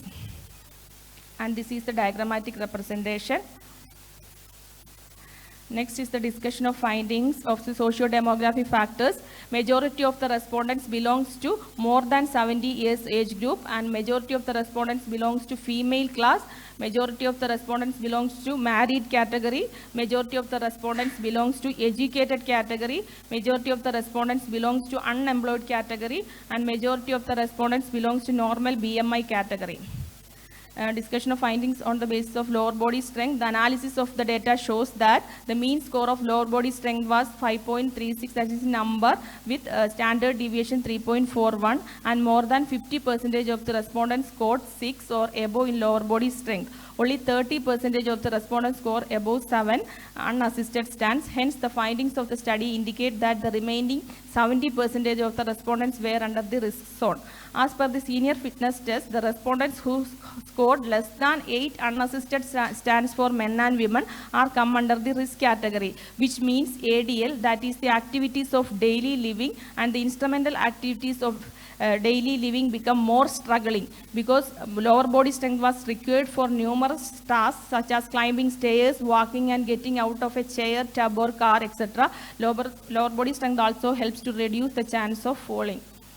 Next, lower body flexibility. In the case of lower body flexibility, the analysis shows that the mean score of lower body flexibility was minus 14.12 centimeter with standard deviation minus 11.07 centimeter, and more than 50% of the respondents scored minus 12 centimeter or above in lower body flexibility. As per the senior fitness test, minus 10.16 centimeter or above scored respondents are come under the risk stage. Thus, it can be stated that the majority of the respondents were at risk in the case of lower body flexibility. In terms of upper body flexibility, the mean score was minus 13.84 centimeter with standard deviation minus 11.61 centimeter, and more than 50% of the respondents scored minus 12 or above in upper body flexibility. As per the senior fitness test, the respondents who scored above minus 10.16 centimeter category were at risk zone. Hence, it was very clear that the majority of the respondents were at risk zone. And in the case of agility or dynamic balance, the mean score was 16.78 seconds with standard deviation 9.64 seconds, and more than 50% of the respondents scored 50 seconds or above in agility or dynamic balance. As per the senior fitness test, if a respondent score is more than 9 seconds means he or she at risk in terms of agility and dynamic balance. Hence, it was clear that the majority of the respondents were poor in terms of agility or dynamic balance. Since agility and balance play an important role in the functional task of the elderly that requires quick maneuvering, such as getting off a bus in time or getting up to attend to something in kitchen, to go to the bathroom or to answer the phone, etc. Aerobic endurance mean score was 190.71 meters with standard deviation 123.39 meters and more than 50% of the respondents scored 195 meter or above in aerobic endurance. The analysis showed 85% of the respondents scored was below 300 meter. Only 50% of the respondents had come under normal category. As per the senior fitness test, respondents who scored come around 320 or above considered as safe in terms of aerobic endurance. Hence, the aerobic endurance of the respondent of the old age home was also shown to be at risk zone. Next is the discussion of findings based on age. The findings of study underline that the aging can be a catalyst for the reduction of the lower body strength, lower body flexibility, upper body flexibility, agility or dynamic balance and endurance capacity. The functional capacity the next is the discussion of findings based on gender. The findings of the study shows that the gender-wise difference did not make any remarkable change in the lower body strength, agility and dynamic balance, whereas male respondents were dominating in lower body flexibility and upper body flexibility, but in the case of endurance, female respondents are performed better. Next is the discussion of findings based on region. The study indicates that the region-wise difference did not make any remarkable change in the lower body strength, lower body flexibility, upper body flexibility, agility or dynamic balance of the elderly staying in the old age home, whereas region was an influencing factor for endurance of the older adults. Next is the discussion of finding based on BMI. The findings of the study proved that BMI shows remarkable influence in all the selected functional capacity variables like lower body strength, lower body flexibility, upper body flexibility, agility or dynamic balance and endurance. The overweight category responders showed better performance in all the functional capacity variables when compared to underweight and normal category. Next is the discussion of hypothesis. That is, first one was it was hypothesis that there would be difference in the components of functional capacity in seniors age-wise. The result of the study revealed significant difference in all the components of functional capacity such as lower body strength, lower body flexibility, upper body flexibility, agility or dynamic balance and endurance in seniors age-wise. The null hypothesis was rejected and the research hypothesis was thus accepted. Hypothesis 2, it was hypothesis that there would be difference in the components of functional capacity in seniors between males and female. The result of the study revealed significant difference between male and females in 3 of the components of functional capacity such as lower body flexibility, upper body flexibility and endurance, while no difference were found to be seen in lower body strength and agility or balance. The null hypothesis was partially rejected and the research hypothesis was thus partially accepted. Third hypothesis, it was hypothesis that there would be difference in the components of functional capacity in seniors in relation to BMI. The result of the study revealed significant difference in all the components of functional capacity such as lower body strength, lower body flexibility, upper body flexibility, agility or dynamic balance and endurance in seniors in relation to BMI. The null hypothesis was rejected and the research hypothesis was thus accepted. The fourth hypothesis, it was hypothesis that there would be variation in the components of functional capacity of seniors with region-wise. The result of the comparison of the components of functional capacity based on region shows significant difference only in endurance, whereas other functional capacity variables like lower body strength, lower body flexibility, upper body flexibility and agility or dynamic balance were not showing any significant difference. Based on the above stated findings, the research hypothesis was rejected. Conclusion, it was observed that 53.8% of the seniors were above 70 years of age. Female representation in the home for aged was 51.1%. Majority of the seniors, at 71.3%, were married. With regards to schooling, 67.7% of seniors had attended high school. Majority of the seniors, that is 71.17%, were unemployed. 75% of the senior had poor lower body strength. 60% of the senior had poor lower body flexibility. 55% of the seniors had poor upper body flexibility. 90% of the seniors had poor agility or dynamic balance. 88% of the seniors had poor endurance. It was observed that seniors below the age of 70 years had better functional capacity than the elders above 70 years. No difference was observed between male and female seniors with regards to lower body strength and agility or dynamic balance. Males were better in lower body flexibility and upper body flexibility as compared to females. Overweight group reported significantly higher level of lower body strength, aerobic endurance, upper body flexibility and agility or dynamic balance as compared to normal and underweight group. Underweight group reported significantly higher level of lower body flexibility as compared to normal or overweight group. There was no difference in region-wise in functional capacity variables such as lower body strength, lower body flexibility, upper body flexibility and agility or dynamic balance. Recommendations and awareness need to be created among this society, especially the caretakers and other staff of the old age home regarding the importance of physical activity for the elderly. An expert fitness instructor need to be appointed in all old age homes. Like periodic medical checkup, fitness assessment can also be implemented to reduce functional disability at a certain level. At the community level, facility needs to be provided for the physical activity for the elderly. Similar studies may be undertaken by including other states. Physical activity facility should be ensured before giving affiliation to old age homes. Recreation rooms or health clubs should be provided in all old age homes. Various types of modified exercise like yoga class, laughing class, aerobic class, etc. should be arranged often. More health and fitness programs to be created to minimize dependency and to improve quality of life. Thank you.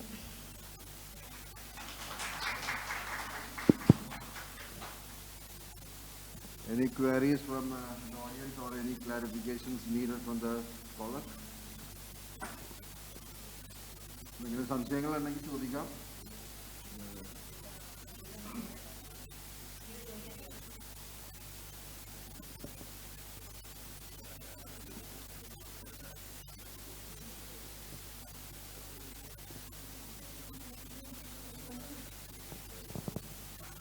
If nobody is interested to ask any questions, some questions which I myself have asked, would like to ask. Actually, when I send the adjudication report, I don't know whether I will be called for the Viva as the chairman. So, it is like this. What were the criteria of selecting various functional capacity variables for this study? What was the criteria? Sir, I had taken senior fitness test battery is used for assessing functional capacity because this is one of the most widely accepted tests for the elderly, and there were only very few tests were conducted in our state, and while going through the review of literature, it is found that with this test battery, functional capacity or assessed. That's why I taken for my study.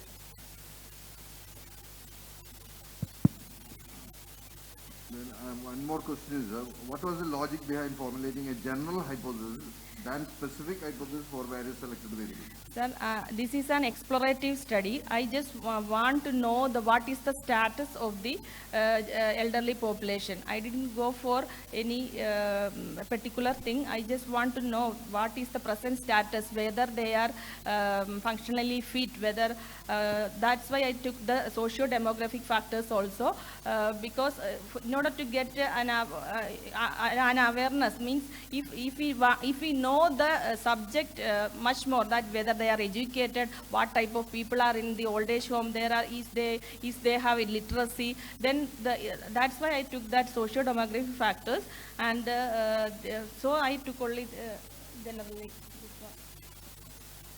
one more question that is slightly contradictory. That is, in your presentation you have mentioned it null hypothesis, but in your thesis I have found 4 research hypotheses have been formulated. Research hypothesis and null hypothesis was formulated in the, but in your presentation you have done it null hypothesis, but in the thesis it was research hypothesis.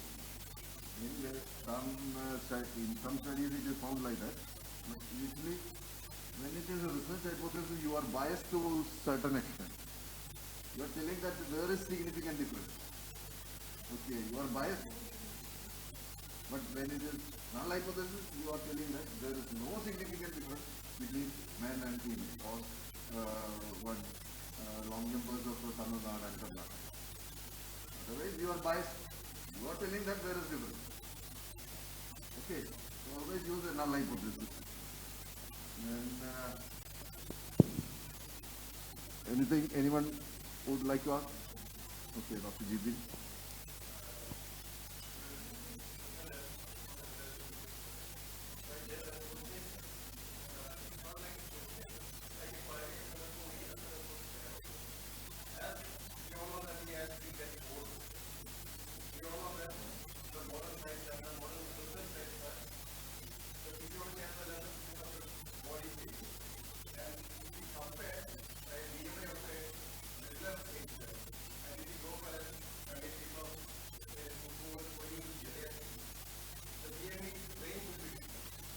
That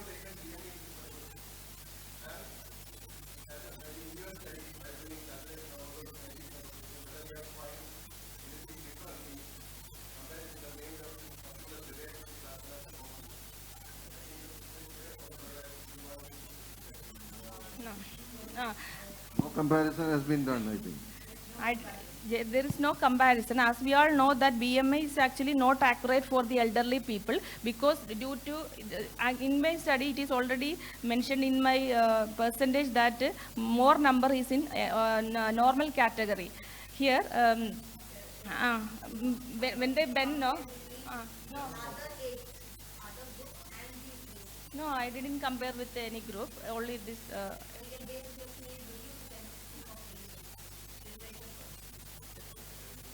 This in my this overweight category perform much better. That may be due to the variation in the height, because they cannot stand straight, they may bend. That may be a reason for this BMI category comes up.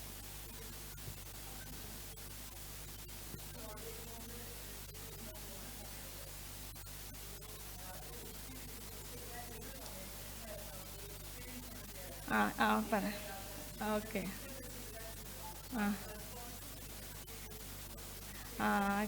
ഇത് നല്ല experience ആയിരുന്നു. ഞാൻ മലയാളത്തിൽ നല്ല experience ആയിരുന്നു.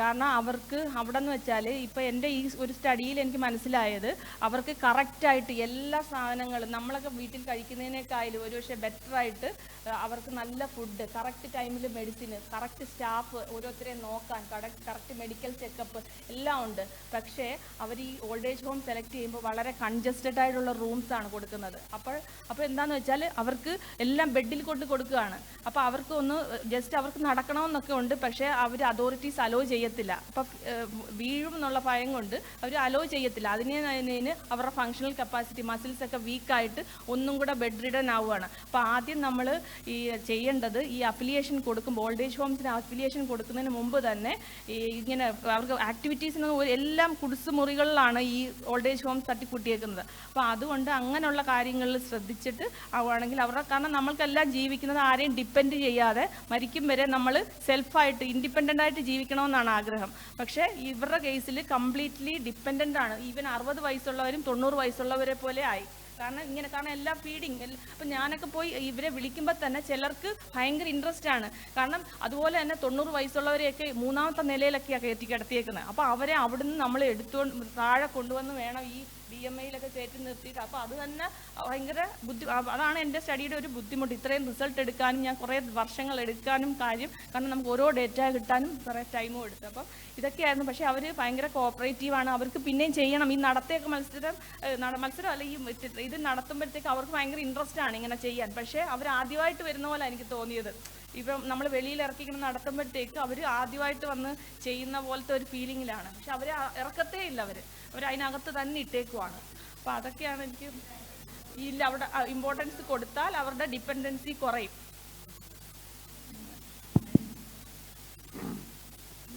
I will ask one more question. It is very simple. You have mentioned 67% as educated. 67% educated are. Okay. What was the criteria? എന്താണ് graduation ആണോ plus 2 ആണോ എന്താണ്? മിനിമം സ്കൂളിലെങ്കിലും level schooling just only. Yes or no questions. Literacy.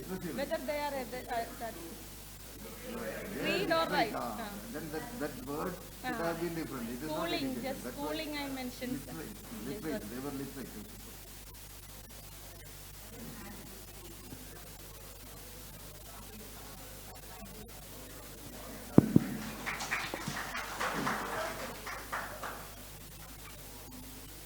I have not formally announced that I am going to recommend it.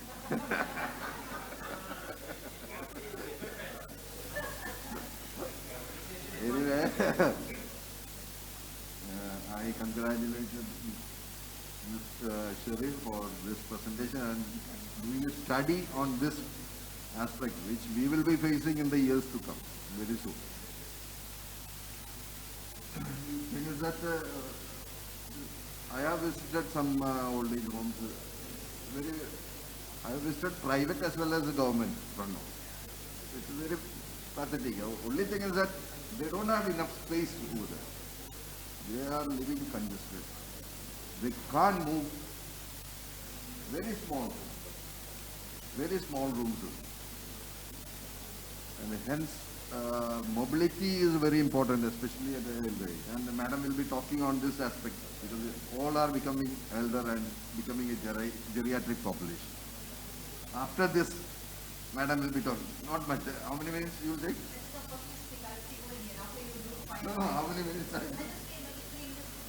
3 to 5 minutes on elders and aging. Okay. First of all, I would like to congratulate Ms.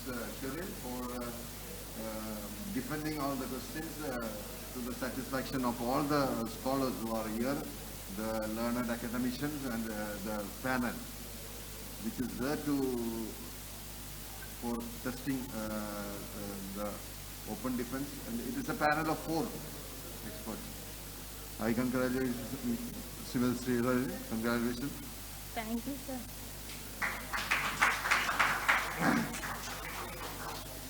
And another thing which I would like to conclude with regard to both the scholars is that no scholar will come forward for a live YouTube telecast. No scholar. I would like to say so. Just YouTube and all. If it is lively telecasted, it will be there in the YouTube. Anytime anybody can see it. Anybody can see it at any time. Not only from India, from all around the world. Very few. I have not come across any scholars who are there who has done YouTube live streaming, especially the Ph.D. open defense. I congratulate both the scholars for their confidence in their studies. Otherwise, they would not have gone. Another thing is that they have spent so much money with regard to live streaming. Actually, when I heard about it, I thought it is just very simple because I have done live streaming. It just costs 800 rupees. From your mobile only you have to record. But this is highly sophisticated camera with high resolution. So it is from very close up view it is being done. Right? Camera is video camera. It just costs 800 rupees. That too, not from Kannur. I do it from Changanasheri. One person from Changanasheri, he will do everything. Only thing is that we have to set one camera at the place. Even webinar also, we can do it. I have done webinar also. It just costs 800 rupees. We have to give 800 rupees and he will do everything. I thought it like that, but this is very different. Make it more magnificent, make it more serious so that everyone can see as if it is being done from a studio. Okay, I congratulate and for making this Ph.D. Open Defense a very expensive one. Okay, once again, congratulations.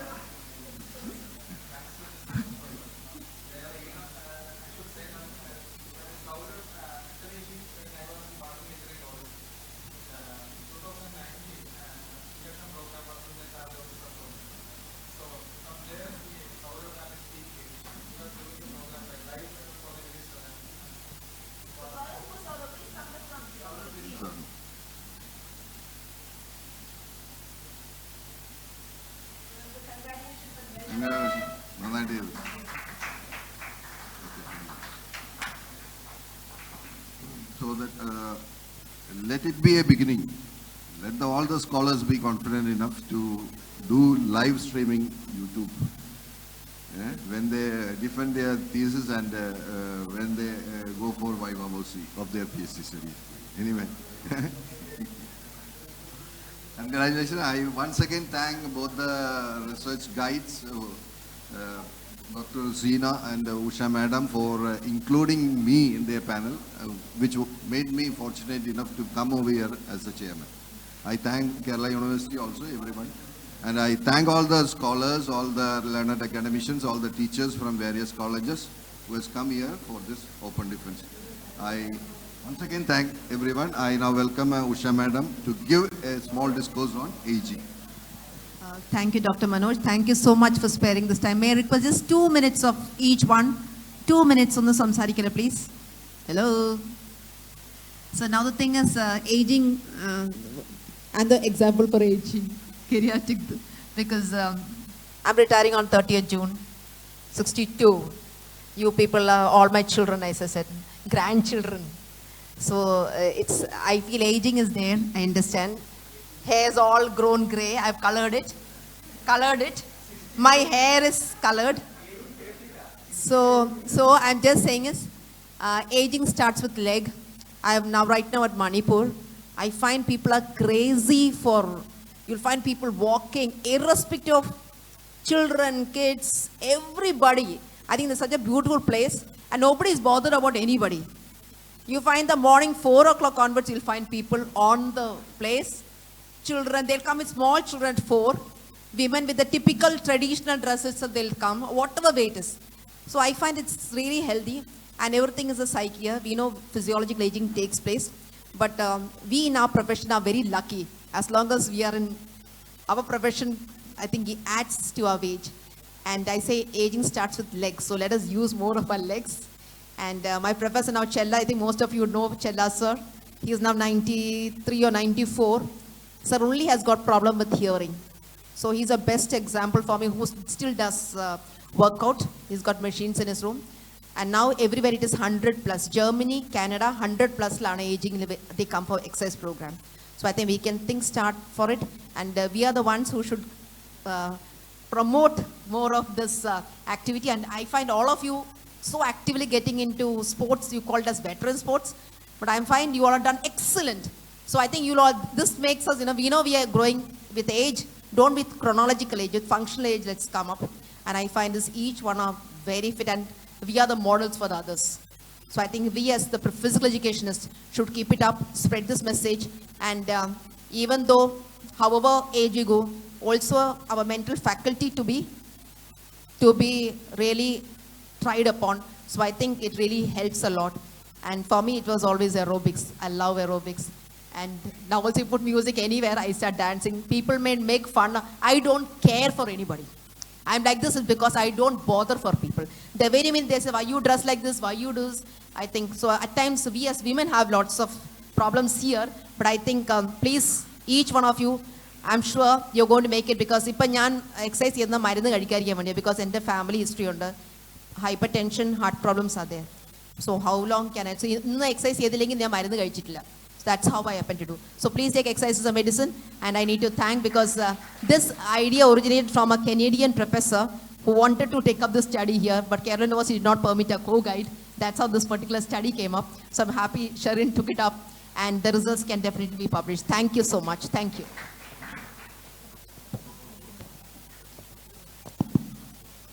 Now I request the scholar to propose the vote of thanks to those whom she has to acknowledge to. ആദ്യം തന്നെ എനിക്ക് നന്ദി രേഖപ്പെടുത്താനുള്ളത് Manoj സാറിനോടാണ്. Sir ഇവിടെ വരികയും എൻ്റെ thesis value ചെയ്യുകയും സാറിൻ്റെ വിലയേറിയ അഭിപ്രായങ്ങൾ അതുപോലെ നോളജ് നമ്മളോടൊപ്പം ഷെയർ ചെയ്യുകയും ചെയ്തു. സാറിന് പ്രത്യേകം എൻ്റെ ഹൃദയത്തിൽ നിന്നുള്ള നന്ദി രേഖപ്പെടുത്തുകയാണ്. ഫെബ്രുവരിയിൽ നടക്കേണ്ട വൈകണ്ട. I have proposed the date and given, then I called Madam. And so Madam told that Manoj, we will have it on by end of May. Then I called Madam again by end of May and asked this day should I propose. Then Dr. Anil's nomination came to me. At that time I told Madam, we will hold it together. Then it was proposed to be done together. Anyway, thank you sir, thank you so much. അടുത്ത എനിക്ക് നന്ദി പറയാനുള്ളത് എൻ്റെ guide doctor Usha മാഡത്തിനോടാണ്. Madam ഇല്ലായിരുന്നെങ്കിൽ എനിക്ക് ഒരിക്കലും ഈ ഒരു രീതിയിലാക്കാൻ പറ്റില്ലായിരുന്നു. ആദ്യമായിട്ട് ഞാൻ മാഡത്തിനെ അപ്രോച്ച് ചെയ്യുമ്പോൾ മാഡം എന്നോട് പറഞ്ഞത് മാഡത്തിൻ്റെ അണ്ടറിൽ കുറേ പേരുണ്ടായിരുന്നു. അപ്പം മാഡം എന്ന് പറഞ്ഞ് ഇപ്പോൾ പറ്റത്തില്ല, കാരണം ഇത്ര നമ്പർ ഓഫ് സ്റ്റുഡൻസേ പറ്റുള്ളൂ. അപ്പം ഞാൻ 2 വർഷം മാഡത്തിന് വേണ്ടിയിട്ട് വെയിറ്റ് ചെയ്തിട്ടാണ് മാഡത്തിൻ്റെ അവൈലബിലിറ്റി നോക്കി 2 വർഷം വെയിറ്റ് ചെയ്തിട്ടാണ് മാഡത്തിൻ്റെ അണ്ടറിൽ ചെയ്തത്. അപ്പം അന്ന് അതുപോലെ തന്നെ PGക്ക് തീസിസ് ചെയ്തപ്പോഴും മാഡത്തിൻ്റെ കൂടെ ആയിരുന്നു. അന്നും ഏജിങ് ടോപ്പിക്ക് തന്നെയായിരുന്നു. അന്ന് എടുത്തത് effect of selected asanas on the functional capacity of for the elderly in home for aged ആയിരുന്നു അന്നും ചെയ്തിരുന്നത്. അപ്പോൾ അന്ന് മുതലേ ഈ ഏജിങ് ആയിട്ട് ഒരു ടച്ച് ഉണ്ട്, അതായിരുന്നു ഇൻട്രസ്റ്റ്. അപ്പം മാഡം ഇല്ലായിരുന്നെങ്കിൽ, പക്ഷേ from the very beginning till today മാഡത്തിൻ്റെ ഹോൾ സപ്പോർട്ട് എനിക്കുണ്ടായിരുന്നു. അതുകൊണ്ട് മാത്രമാണ് എനിക്ക് ഈ ഒരു രീതിയിൽ ഫിനിഷ് ചെയ്യാനും പറ്റിയത്. മാഡത്തിന് പ്രത്യേകം നന്ദി രേഖപ്പെടുത്തുകയാണ്. നോ മാം, പിന്നെ അതുപോലെ തന്നെ എനിക്ക് നന്ദി രേഖപ്പെടുത്താനിരിക്കുന്ന ഇവിടെ അനിൽ ചേട്ടനോടാണ്. ചേട്ടനുള്ളത് കൊണ്ട് എനിക്ക് കാരണം അതും ദൈവം പോലെയാണ്. കാരണം എല്ലാ കാര്യത്തിലും ഒരു അറേഞ്ച്മെൻറ്റ് കിട്ടി, എല്ലാം എങ്ങനെയാണ് എല്ലാം ചേട്ടൻ്റെ ഒരു ഭയങ്കര സപ്പോർട്ട് ഉണ്ടായിരുന്നു. ചേട്ടനും പ്രത്യേകം ഞാൻ ഈ അവസരത്തിൽ നന്ദി രേഖപ്പെടുത്തുന്നു. അതുപോലെ തന്നെ ജയരാജ് ഡേവിഡ് സാറാണെങ്കിൽ സാറും ആണ് പ്രീ സബ്മിഷൻ എന്നെ എല്ലാ കാര്യത്തിലും സപ്പോർട്ട് ചെയ്തിരുന്നത്. സാറ് വിളിക്കുകയും ചെയ്തു. സാറ് ഇവിടെ എത്തിയതിന് സാറിന് പ്രത്യേകം നന്ദി ഞാൻ ഈ അവസരത്തിൽ രേഖപ്പെടുത്തുകയാണ്. അതുപോലെ തന്നെ syndicate members Manoj TI sir ഇവിടെ വന്നു. നമ്മൾക്ക് എനിക്ക് സാറിൻ്റെ പ്രസൻസിൽ ഇത് അവതരിപ്പിക്കാൻ പറ്റിയത് തന്നെ എനിക്ക് വലിയ കാര്യമാണ്. സാറിന് പ്രത്യേകം നന്ദി രേഖപ്പെടുത്തുകയാണ്. അതുപോലെ തന്നെ 2 സിൻഡിക്കേറ്റ് മെമ്പേഴ്സ്, അത് ഈ ഒരു അഭിമാനമാണ് സാർ. 2 പേരും ഇവിടെ എത്തി. 2 പേരെയും വിളിച്ചപ്പോൾ വളരെ പോസിറ്റീവായിട്ടുള്ള ആറ്റിറ്റ്യൂഡായിരുന്നു. അതുപോലെ 2 സാറുമാരും എനിക്ക് ഇതിന് വേണ്ടി ഫീസ് നീക്കാൻ വേണ്ടിയിട്ട് എല്ലാ സഹായങ്ങളും എനിക്ക് ചെയ്തു തന്നു. Thank you so much sir. അതുപോലെ തന്നെ ഇവിടെ ആരോട് എങ്ങനെ പറയണമെന്ന് അറിയത്തില്ല, കാരണം ഓരോരുത്തരെയും വിളിക്കുമ്പോൾ എല്ലാവരും എനിക്ക് വളരെ സ്പെഷ്യലാണ്. എല്ലാവരും നമ്മുടെ ഹൃദയത്തോട് ചേർത്ത് വെക്കുന്നവർ തന്നെയാണ്, ആരെയും എടുത്തു പറയാൻ്റെ ഒരു ഇതല്ല. അതുപോലെ തന്നെ ജിൽസിനെ ഞാൻ അതായത് പരിചയപ്പെടുന്നതിന് മുമ്പ് തന്നെ എനിക്ക് ജിൽസുമായിട്ട് ഈ PhD ആയിട്ട് ഒരു ബന്ധമുണ്ട്. മാഡം അന്ന് സ്റ്റാർട്ടിങ്ങിൽ ഒരു ബുക്ക് എന്നോട് വാങ്ങിക്കാൻ പറഞ്ഞിരുന്നു. അന്ന് ജിൽസ് MB ചെയ്യുകയാണ്. ഞാൻ ജിൽസിനെ കണ്ടിട്ടില്ല. അപ്പം ഞാൻ എങ്ങനെയോ മാഡം പറഞ്ഞു ജിൽസ് എന്ന് പറയുന്ന പയ്യനുണ്ട്, കോൺടാക്ട് ചെയ്താൽ മതി എന്ന് പറഞ്ഞു.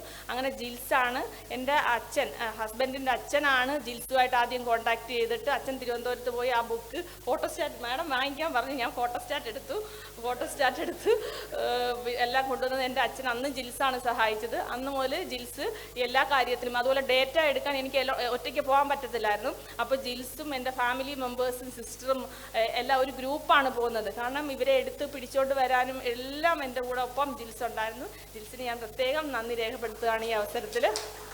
അതുപോലെ തന്നെ എല്ലാവരും ആരെയും എടുത്ത് പറയാൻ പറ്റുന്നില്ല, കാരണം ദിവ്യ സാറ്, മാർക്കറ്റ് ഏജന്റ്, എല്ലാവരും അവനവൻ്റെ ഇതിൽ നിന്ന് എല്ലാ സപ്പോർട്ടും എനിക്ക് ചെയ്തു തന്നിട്ടുണ്ട്. അഗസ്റ്റിൻ സാറ് എല്ലാവരും ഉണ്ട്. എല്ലാവരും വന്നു. നന്ദി. രാജീവ് ചേട്ടൻ, അതുപോലെ രാജീവ് ചേട്ടൻ ഒരുപാട് ഹെൽപ്പ് എന്നെ ചെയ്തിട്ടുണ്ട്. എപ്പോഴും ഡൗട്ട് വരുമ്പോൾ ഞാൻ രാജീവ് ചേട്ടനെയാണ് വിളിക്കുന്നത്. അപ്പോൾ അങ്ങനെ എല്ലാ രീതിയിലും എനിക്ക് ഹെൽപ്പ് ചെയ്തു. ദീപക്, എനിക്ക് ആരെ പറയണം, എല്ലാവരും ഉണ്ട്, ബിജു സുമാർ. അപ്പോൾ എല്ലാവരോടും നന്ദി നന്ദി നന്ദി. Thank you so much. അതുപോലെ അയ്യോ, അത് പിന്നെ എൻ്റെ ക്ലോസ് ആണ് ഇത്. എല്ലാം എൻ്റെ ഹസ്ബൻഡ് ടീച്ചറിന് അറിയാം, എപ്പോഴും എൻ്റെ കൂടെ ഉണ്ട്. എവിടെ PhD എന്ന് പറയുമ്പോഴേ പിറക്കി കെട്ടി എൻ്റെ കൂടി വരും. കാരണം അത് അങ്ങനെയാണ് ഹസ്ബൻഡ്. ഭയങ്കര ഇഷ്ടമാണ്. എല്ലാ സപ്പോർട്ട് ആദ്യം മുതൽ ബാക്ക് ബോൺ അല്ലെങ്കിൽ എന്താണ് പില്ലർ എന്നൊക്കെ പറയുമ്പോൾ ശരിക്കും അത് തന്നെയാണ്. എൻ്റെ ഹസ്ബൻഡ് തന്നെയാണ് എൻ്റെ പില്ലർ. അതുകൊണ്ട് മാത്രമാണ് ഇത് നടന്നത്. അതുപോലെ തന്നെ എനിക്ക് ഇന്നത്തെ ദിവസം ഏറ്റവും സന്തോഷകരമായിട്ടൊരു ദിവസമാണ്. കാരണം today I make my parents happy. This was A dream for my father. And ഇതാണ് എൻ്റെ അച്ഛൻ P. കാർത്തികേയൻ, ONGC ഡീലറായിരുന്നു. അപ്പം എൻ്റെ അമ്മയുണ്ട് മണി കാർത്തികേയൻ. എൻ്റെ അമ്മയ്ക്ക് ഞാനിത് ഡെഡിക്കേറ്റ് ചെയ്യുകയാണ്. എൻ്റെ അമ്മയ്ക്ക് ഇത് കാണാൻ പറ്റി ഏറ്റവും ദൈവത്തോട് നന്ദി പറയുകയാണ്. അമ്മച്ചിക്ക് സുഖമില്ലാതിരിക്കുകയാണ്. അപ്പം എല്ലാവരും താങ്ക് യു സോ മച്ച്.